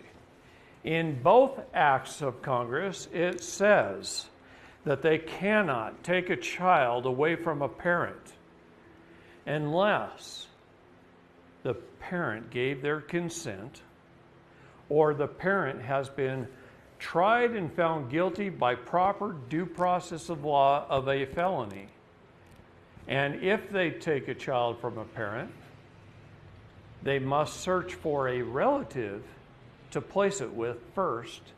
And then if no relative steps up to the plate, they can adopt it out to a foster home. So both things that set up that agency, this is how they get paid, by the way. It's Title IV. Says they can't take your child. Yet they do, based on your consent. The minute you let them in the door, the minute you sign a family plan, they do it off of accusations. It could have been a neighbor called them and said your kid was out in the sun too long. Well, here's the reason.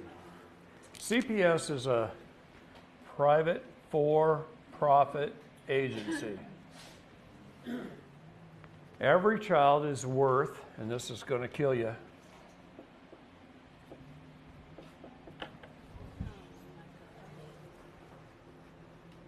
every child is worth $3.3 million.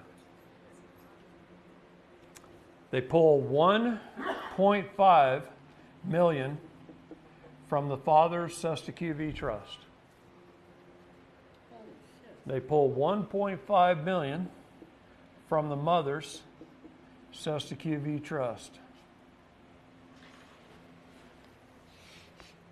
They get $300,000 at between $8,000 and $16,000 per month from Title IV D and E funds.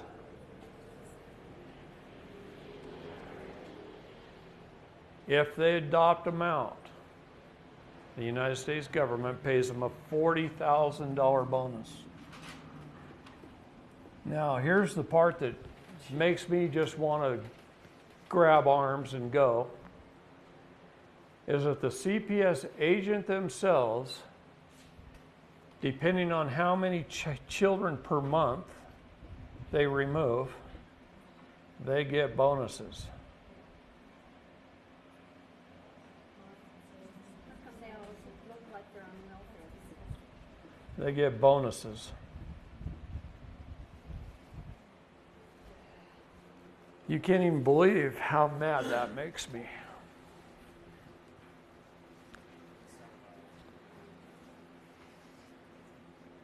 that why kids are moved through the Child Protective Services system? Out of the 800,000 children trafficked a year in the United States, 86% come through those agencies. The balance are just taken off the street.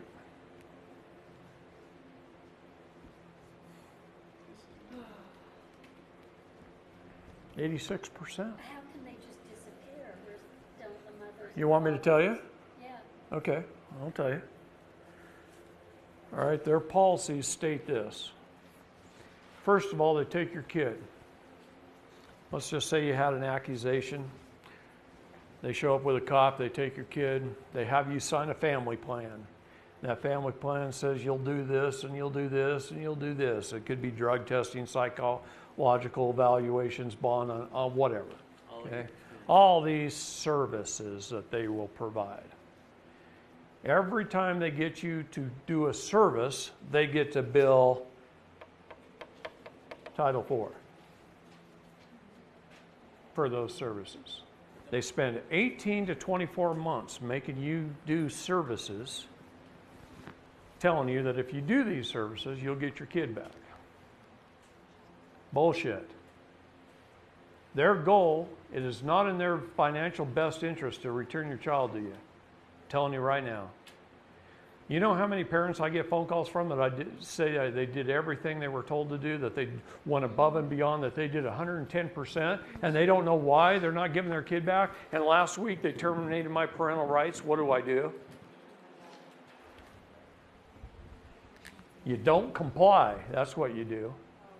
They terminate your parental rights, and then they move that child through the guardian ad litem.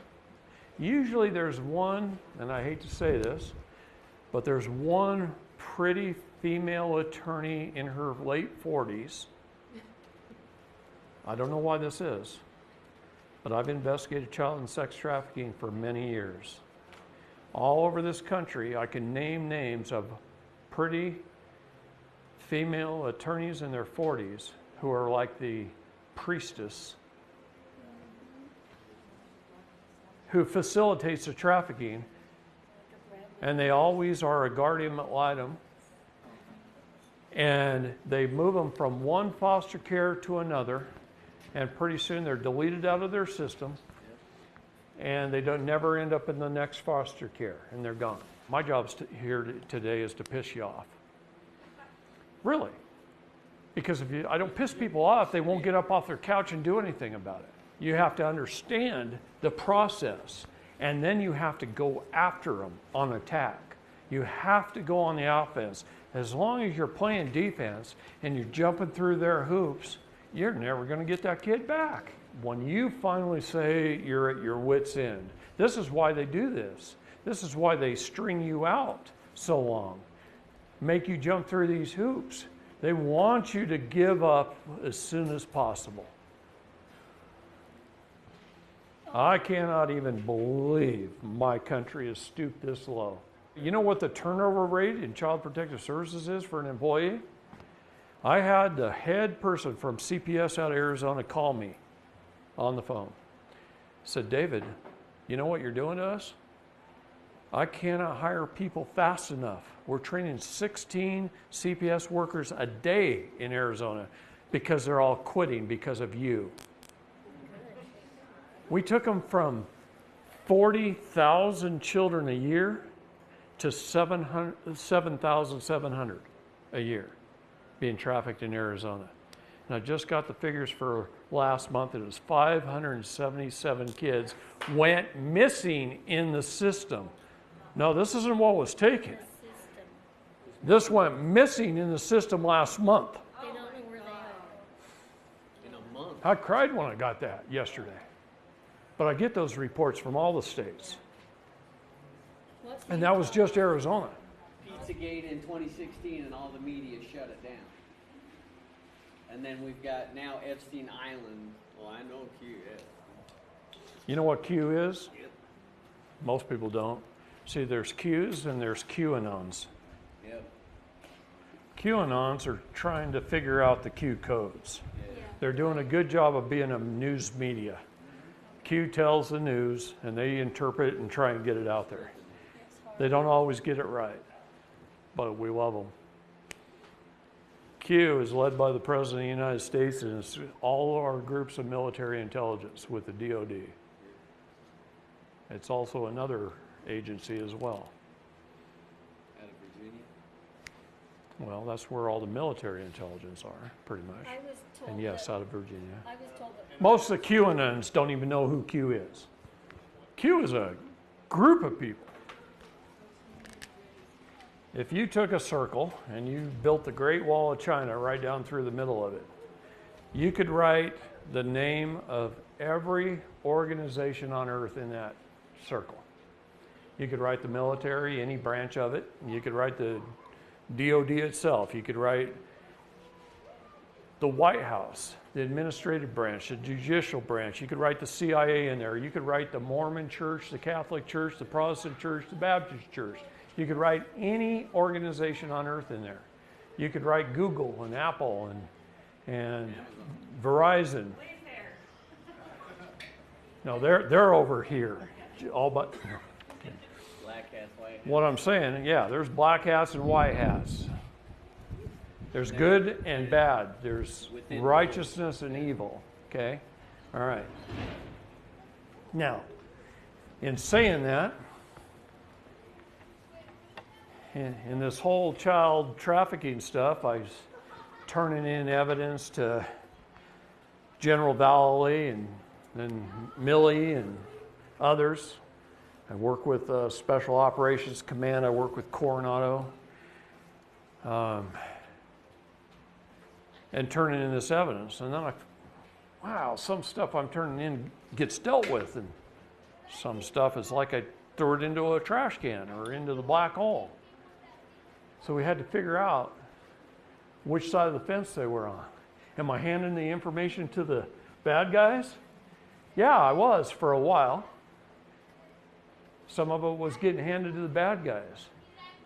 Because sometimes when you walk through the door, you don't always know who's going to come see you. Now we're more careful about that. You can't serve two masters. What is legal is not lawful. And they represent what's legal. That's unjust. It's unrighteous. It's the undoing of God's laws. How can they serve two masters? How can they undo God's laws and propose to follow God's laws? They can't do both. William Barr wants to tear up his bar card. William Barr wants to bring down the bar. He wants to get back to the rule of law. That's what he wants. Okay? He wants to be the one to bring the bar down. I hope he does it. And I hope he does it soon. Because literally, that's who we, the people, have been at war with for a long time because of Justin's story. They control everything, every corporation. They control it all. Every form you fill out. Implicates you more. This is why I don't like government forms. I try not to fill out any government forms. Sometimes I'll take the government forms off the court's website and I'll make them into my own, and I'll take out all the boxes and all the lines and I'll just make it into my own. And then I submit it, and guess what? They take it. But attorneys write things to remove the liability from whoever they're writing it for and place it upon whoever's signing it. Okay? Now, that's the main reason they don't bring Child Protective Services down. It is a huge income producer. $3.3 million per child, 800,000 children a year.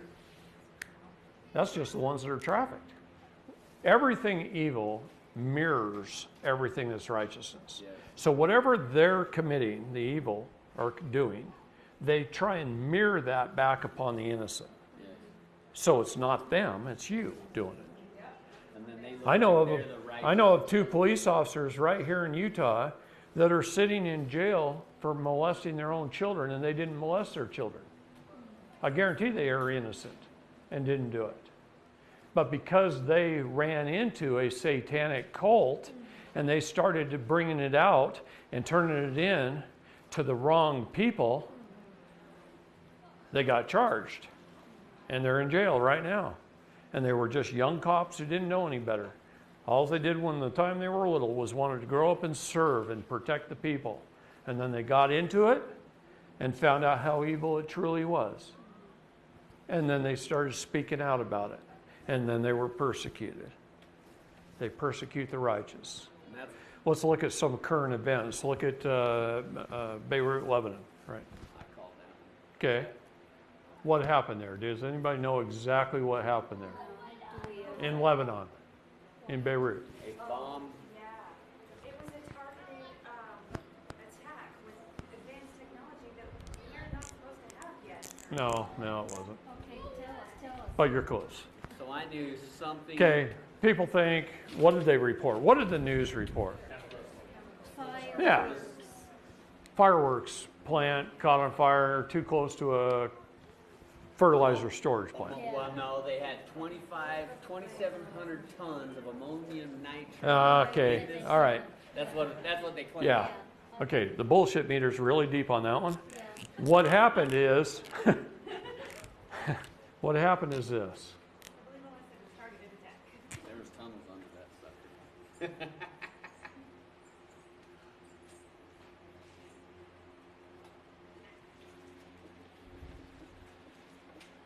Evergreen, yeah.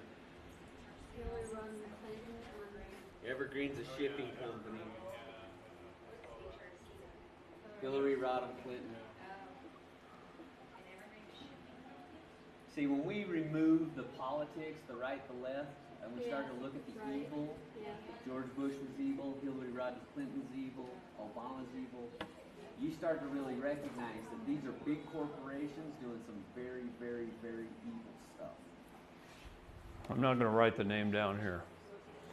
These are 3 cargo container companies that we've identified as child trafficking companies. One is owned by Hillary Rodham Clinton's foundation. One is owned by Paul Pelosi, Nancy's husband. That's, Okay, so we went into Pier 45 in San Francisco. We burned it to the ground When was this? a couple months ago. Okay, in Beirut, in Hong Kong, at the fires in Brussels at the World Trade Center, several other big major fires that have happened in the last couple of weeks. We've been taking out evergreen all over the world. nice. So what In is Beirut, What is Evergreen? It's just like a big cargo big- container company, big ship shipping that carries containers. big shipping containers. Okay, we've been taking evergreen out all over the world. So in Beirut, since we train Mossad, Israeli military industries, we sent them into the tunnels to rescue all the children under about 2.5 square block area. They even had an underground hospital, underground dormitory, underground everything. Lots of children under there.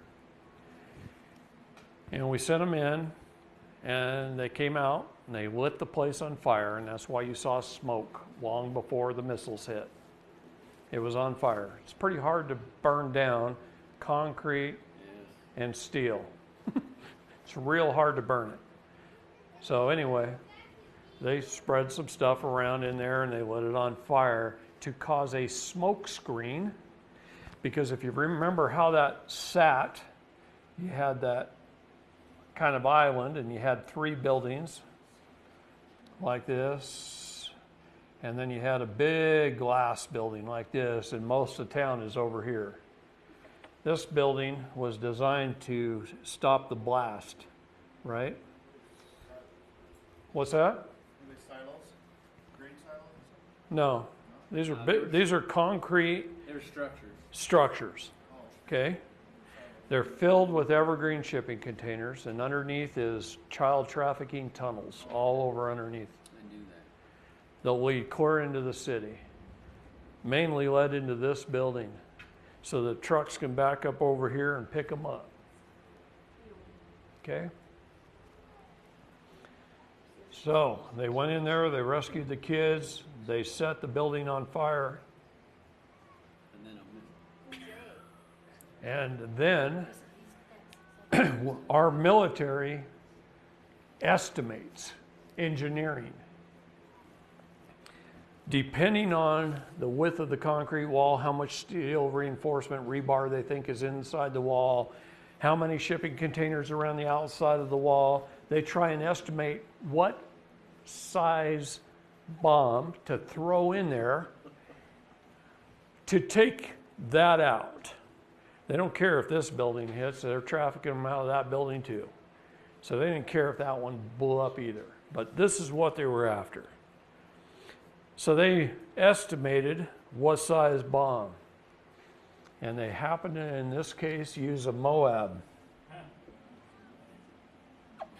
A mother of all bombs. and it boom. Well, in between the time intelligence went in and located the kids and planned the mission, and the mission took place, some containers had been moved. A couple other things they underestimated is the construction quality of those buildings.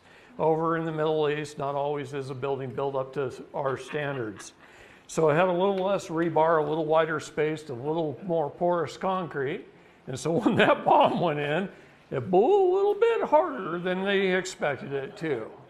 Nevertheless, it did its job, and it left a crater that opened up the tunnels, and then people could, the news media could look down in there and go, there's a whole bunch of tunnels. Now they crawl under the tunnels, they find the dormitories, they find the medical facilities, they find all this stuff, and they'll know exactly why. So the object of the game is this. It's to not only destroy it, but it's to expose it, right? But the news isn't exposing it. That's why President Trump fights the news all the time. Does not a single day go by that he isn't calling them fake news? I called exactly. They're never going to report the truth. There's other organizations. Now we have OANN and we have Twitter. I like Twitter for the news. That's where I go because it comes right out of the horse's mouth. Yes. I want to know exactly what the president says, what our top generals are saying, and what William Barr is saying, and what Mike Pompeo is saying. And I want to know exactly what they're saying right out of their own mouth. So I followed them on Twitter, and guess what? I cut out the middlemen, known as CNN and others, and I just cut them out of the picture by listening to the horse talk. This is the United States of America, believe it or not. No, I have no idea how to draw. But it doesn't matter. What I'm going to tell you is this. We know where all the rat lines are and where they go. What is a rat line? Traffic light. It's a trafficking line. What is it, a rat? Rat. This one actually Mouse, splits. rat. A rat line. Known Up the traffic. East Coast and up the Hudson River. There's actually 5 main trafficking lines. This one kind of got goes mainly actually from Louisiana, Alabama, so Florida's like that. Right in here, there's another one that goes up. There's 5 trafficking lines in the United States, rat lines. What if I was to tell you something like this? I wasn't going to do this till Sunday. But what if I was to tell you that there is an attorney who has an office in Poughkeepsie, New York, and an office in Bellevue, Washington. Same attorney. And he's partnered with an attorney out of Bellevue and an attorney out of here.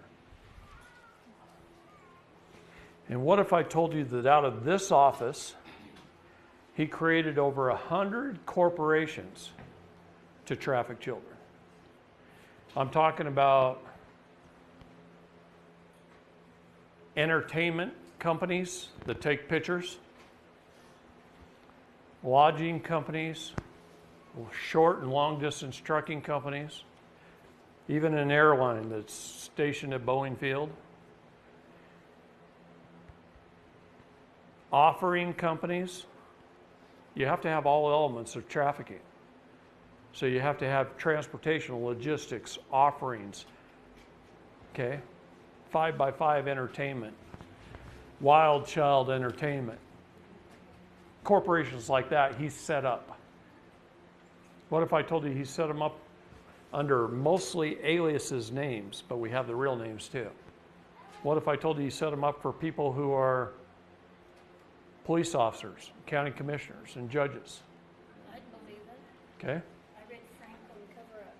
Now, what if I told you the same attorney in the state of New York owns 17 child protective services agencies in the state of New York? And he also owns 17 family courts. He owns the Spafford Center, which traffics children to Jerusalem and the United Kingdom. What if I told you I had pictures of 2 American boys with a Hezbollah boy over in Jerusalem carrying AK-47s, and one's 7 and one's 11. And I know where family they came from here in America.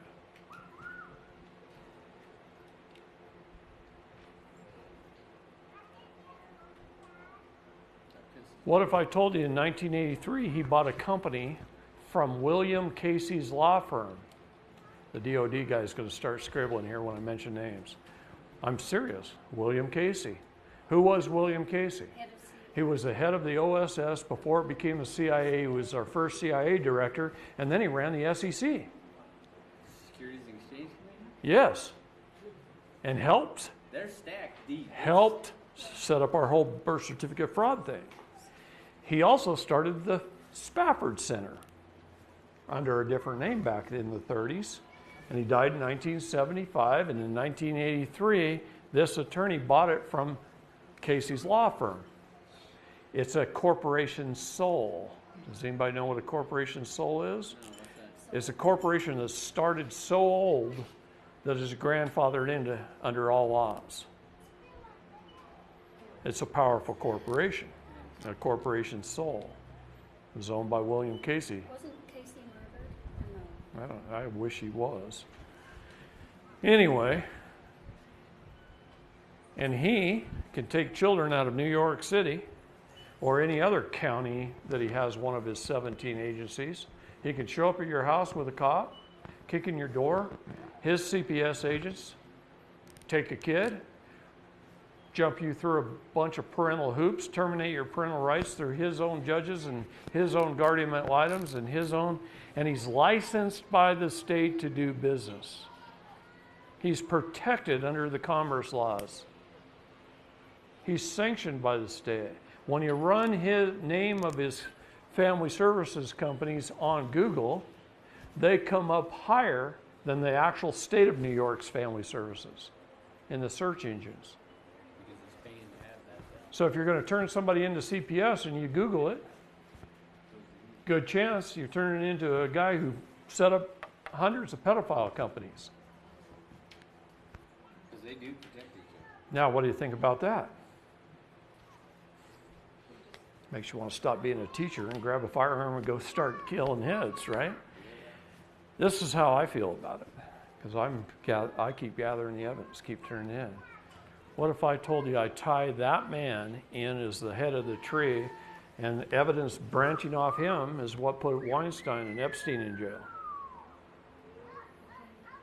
They're just small peas in the pot. They're just billionaires. See, it's easy to take down the bottom level. We're advanced anyway, we all know this stuff. It's prolific.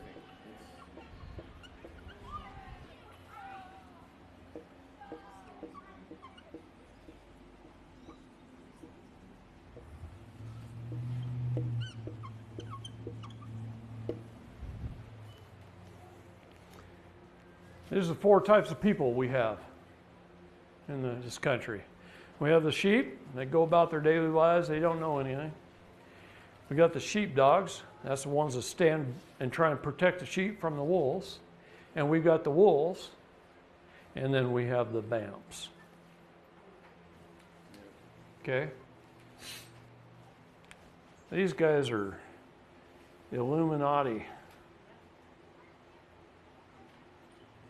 Did I spell that even close? Who cares?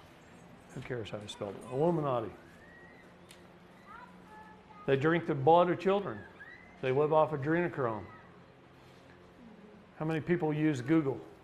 How many people use Android? You know you support child trafficking? No. What is Google's operating system? It's Adreno. What is their search engine? Chrome. How about Verizon? Who has Verizon? Moloch. Verizon worships the god of Moloch. I just found that out a week ago. Big corporations that we're all supporting innocently, and you're supporting child trafficking. They fund it. They create foundations to pay the wolves to traffic the children. These guys are more numerous than you think. Many, many, many of them. Military corporate Hollywood. Bigger than Hollywood. It's bigger than that. I've heard that they've got armies Oh yeah, ready to, protectorates. and armies ready to. What if I told you most of them pose as if they're helping the children? Yes. What if I told you some of them were UNICEF? Yes. What if I told you they were a lot of ex-military groups with special arrest powers working under, say, Veterans for Children, So that's what I heard just recently. and they're protecting the Illuminati and the vampires? Just recently I'd read that they've got all these And- ex-military. And what if I told you that they put a price on the head of people like Tim Holmseth and me and others? Yes. Many, many, many vamps. But here's the group I want to talk about right now. These are county commissioners and mayors and attorneys and judges, police officers, SWAT team leaders. They're in our communities every day.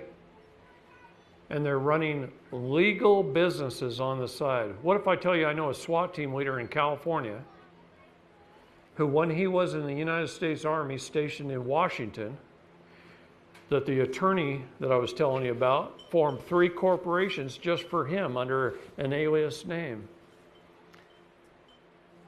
3 corporations while he was in the Army. After he left the Army and he became a police officer and he graduated his way up to SWAT, and he's a SWAT team leader for 2 counties. He's won 2 awards in the state of California for the #1 in surveillance in the state of California. And he's protected by everybody. But he also protects everybody. What if I told you in the state of California, in 41 counties, the sheriff is also the coroner? Ew. And what if I told you he's also in the Masonic Lodge?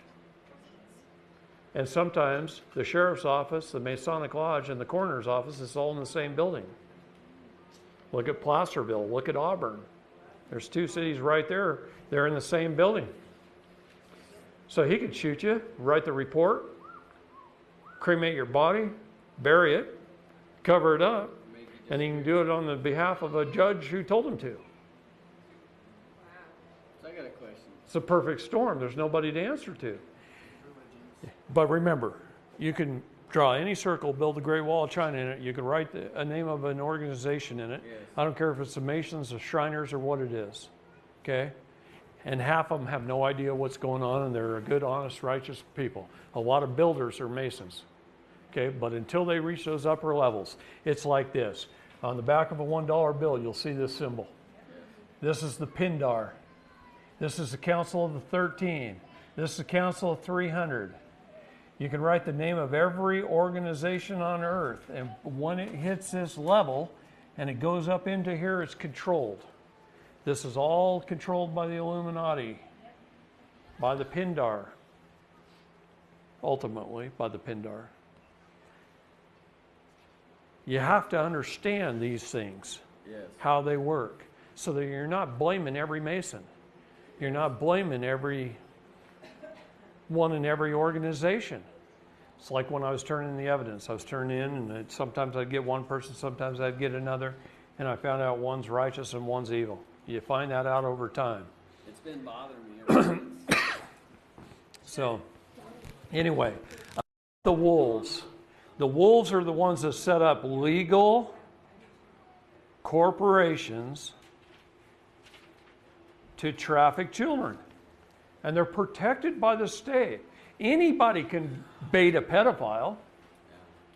I mean, you can get an 18-year-old girl that looks like she's 12 and set her up in a little house out in the country somewhere with great military fanfare. After a pedophile shows up, come in and arrest the guy. Anybody can, that's called baiting. You can bait them and they'll show up. And you can take them down, and you can do it on high-definition camera, good camera equipment, and you can put that on the air, and you can raise a tremendous amount of money off that video, and you can use it pretending you're doing good work for children. And he might have just been one of the ones you wanted to take out. Because this is what happens. Now you got these legal corporations, lawyers, judges, family courts, CPS, you got trucking companies, airlines.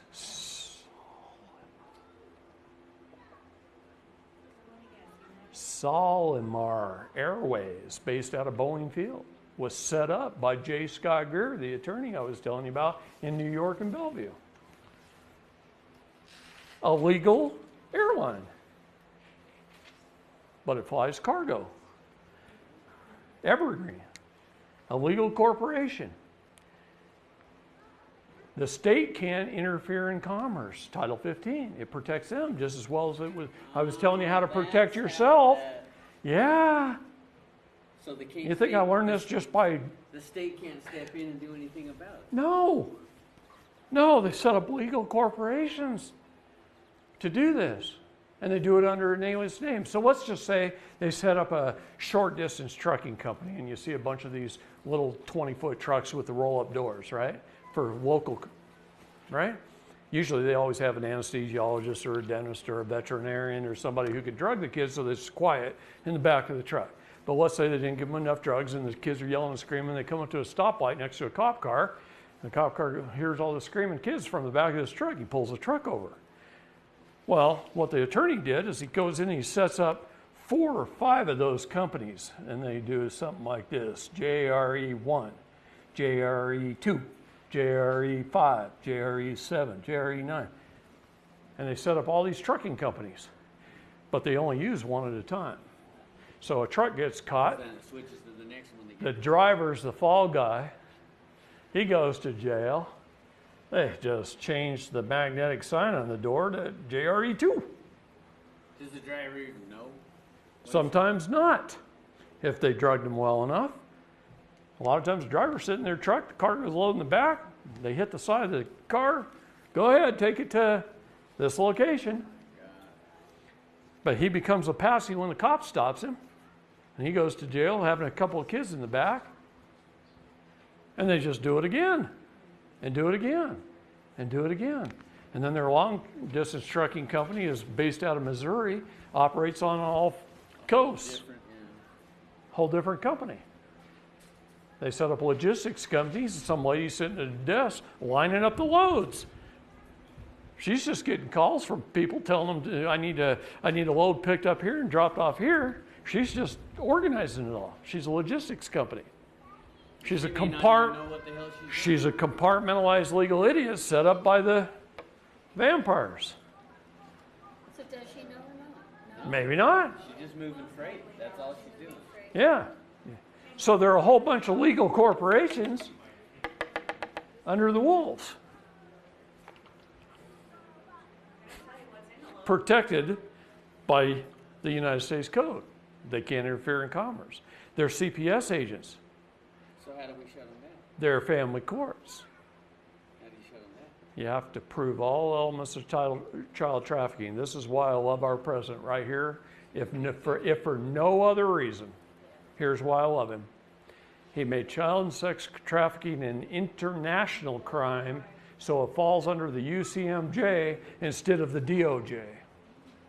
Now what's the UCM? So now I can turn the evidence in instead of to sometimes the FBI, who covers up crimes for the deep state, and I can turn it into the military, and hopefully I get an honest military who's on the right side of the wall. And then we can pick them up at 2 a.m. We can put them on a C-136 or a C-5 and fly them south. Hope they enjoy the heat for the short period of time they're going to be there. What if I was to tell you that one of the companies in Washington that attorney set up is a medical coding research company? What if I told you Obamacare was set up for one reason and one reason only, and that's to traffic children? Obamacare. It's the only reason it was set up. What if I told you that they invested so much money, they built 3 supercomputers in the university in Austin, Texas, that a mother can go to her gynecologist, find out that she's pregnant, and the moment he puts in the code, the child traffickers are following that mother, their pregnancy. They know whether she's going to get an abortion, whether she has a live birth. They follow the kid through the first few years of school. They know if it's got blonde hair, blue eyes, or red hair, green eyes, or whatever. And what if they got blood type, DNA, all your medical records? So Obamacare coding system removed doctor-patient confidentiality from the United States and the world. Don't think it just happened here. It happened all over the world in every United Nations country when that was passed. We started it. So it's a 5-digit coding system with over 80,000 codes. We call it medical kidnapping in this country. I have parents that have walked into Phoenix Children's Hospital, and they can be up there talking to their doctor. Their doctor writes stuff down in his notes. He hands it to the medical coding expert in his office. She takes it, she puts it in the computer. CPS and the Superior Court of Arizona leases space in the basement of the hospital. A red flag pops up on the CPS agent's computer down there. She has every medical record, the home address, the parent's name, everything. She can cut, paste, put it on her documents, an order to remove, walk it next door to the judge, have him sign it, get in the elevator, be upstairs within 5 minutes taking the child. On what ground? Whatever they want to think Whatever up. medical. Yeah, I heard they lease space in every hospital. they do. What? Every hospital. Yeah, every hospital. The has courts CPS. and CPS, every major hospital in the United States, they lease space. But let me tell you something. I'll tell you what they've told me. They told me all the evidence that we've turned in the last 3 years, it could take the military as long as 10 years just to take care of it. There's not enough people to even take care of it. What if there were? Sweetheart, I'm going to tell you there is. And we have a lot of help right now. And we haven't had that help for that long. And I don't really want to talk too much about it, except one-on-one in private maybe. I'll show you some things. Okay? But we have a lot of help right now. I always knew there was good and evil. I always knew that when people rise into a position of power, a lot of times they get very corrupted and they start committing the 7 deadly sins, and then Satan takes over. But what I didn't know until maybe 5 or 10 years ago is that the whole world revolves around child and human trafficking. Think about what I told you about our birth certificates.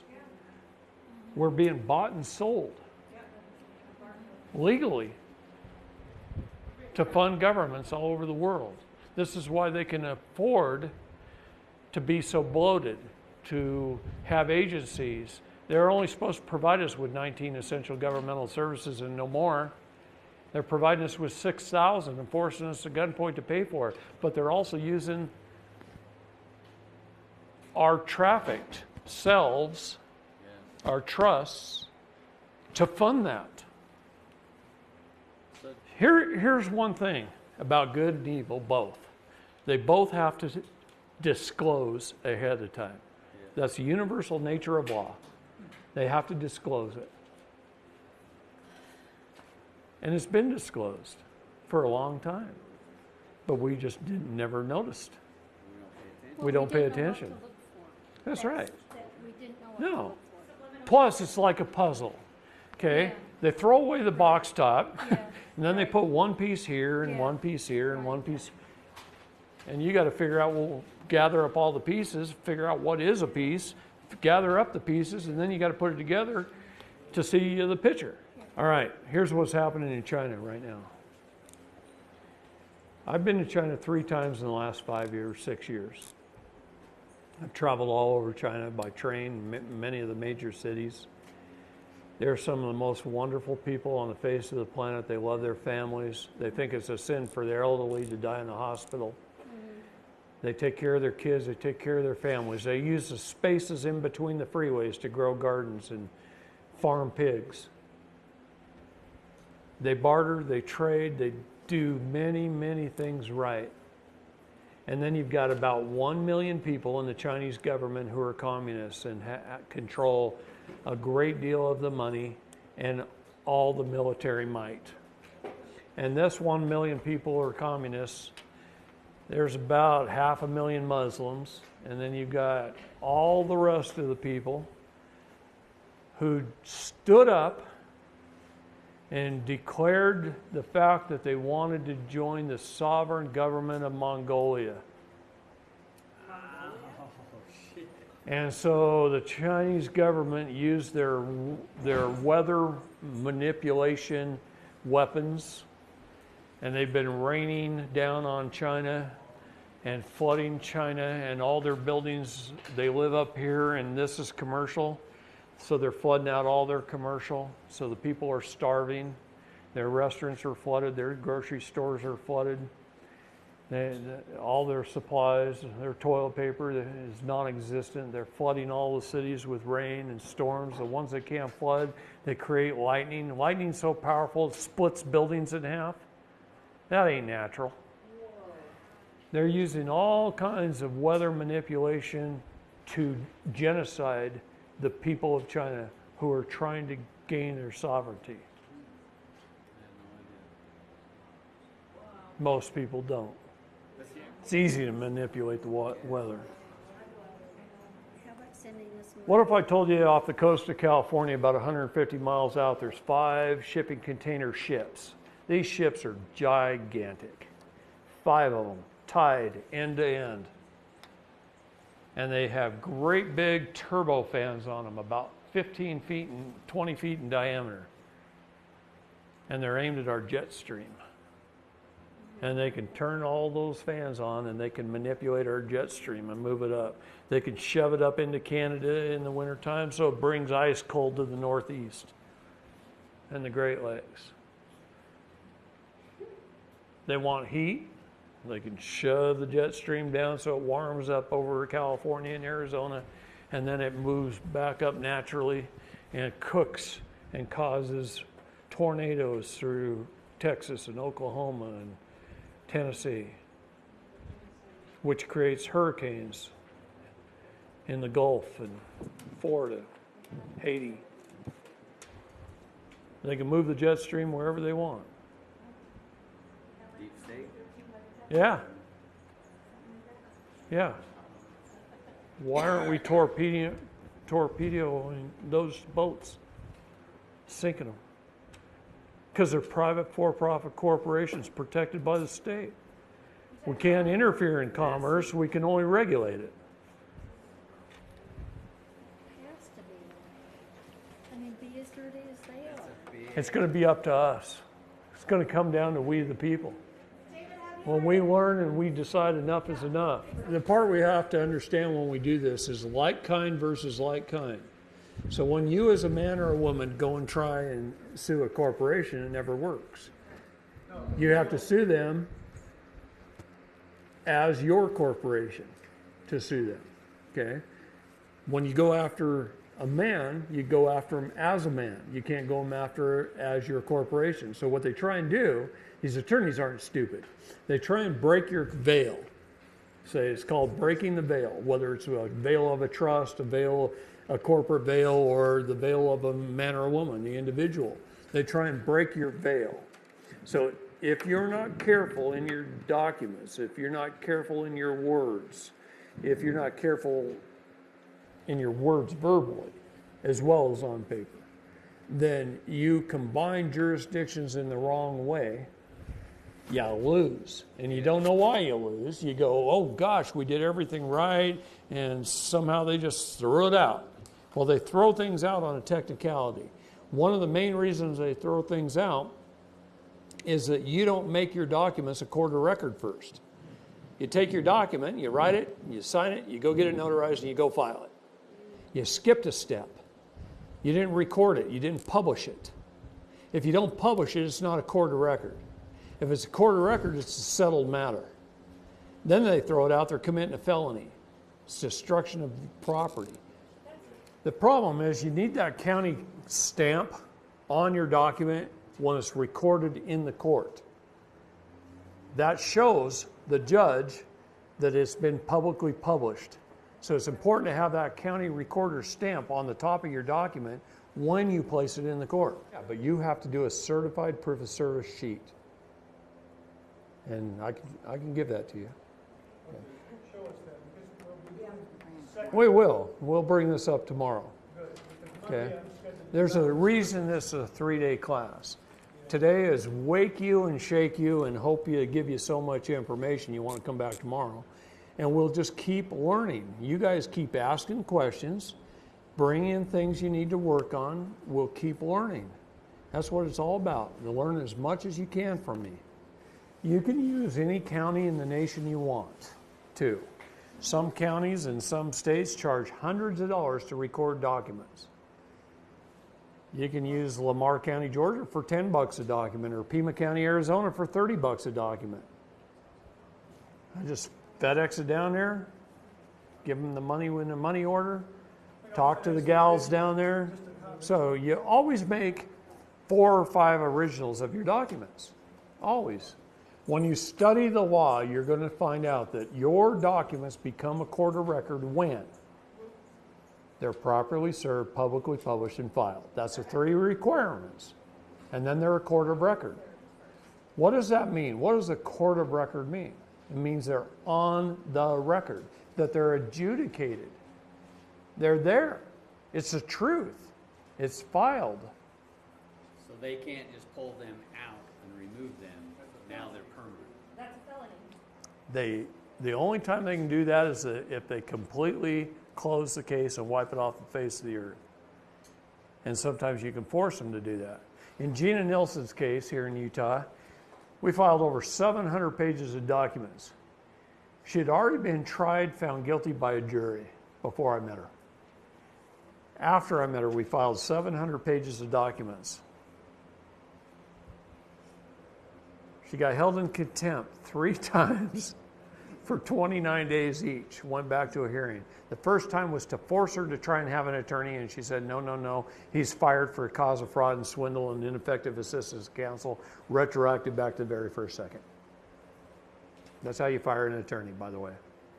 Okay? United States Code mentions the cause of fraud and swindle right in it. Okay. So they spent 30 days trying to force her to have an attorney. She said, no, I'm sui juris. She kept standing upon her rights. Then she mouthed off again. They threw her in contempt of court. And they spent 29 days showing up at the jail trying to get her to sign a plea deal. And she said, no, I'm not signing anything. I don't have an attorney. I'm not signing anything. They called her back in for a hearing. They threw her in jail for contempt of court, trying to force her to have a psychological evaluation. She said to the psychologist when he came to the jail exactly what I told her to say. Get tired. Exactly what I told her to say. And that is this. I had 13 years of government-controlled curriculum, government-paid-for school system, and I got a certificate of competency called a diploma. Now, Gina also had a degree in psychology from the University of Utah, so she told them that. I had 4 years to get a bachelor's degree in psychology from the University of Utah, and they gave me a certificate of competency called a degree. And then she said, and other than that, I don't answer questions. And so she was deemed competent. And if you're competent and you don't have an attorney to sign on your behalf, and you don't sign on your behalf by taking a plea deal, guess what? They don't have enough signatures to put you in jail. So she walked out of the courtroom and went home. So that's why all those guys are now here. 15 years of her life saved after she had been tried and found guilty by a jury. Well, how about I see you tomorrow? Call it a day. You're welcome.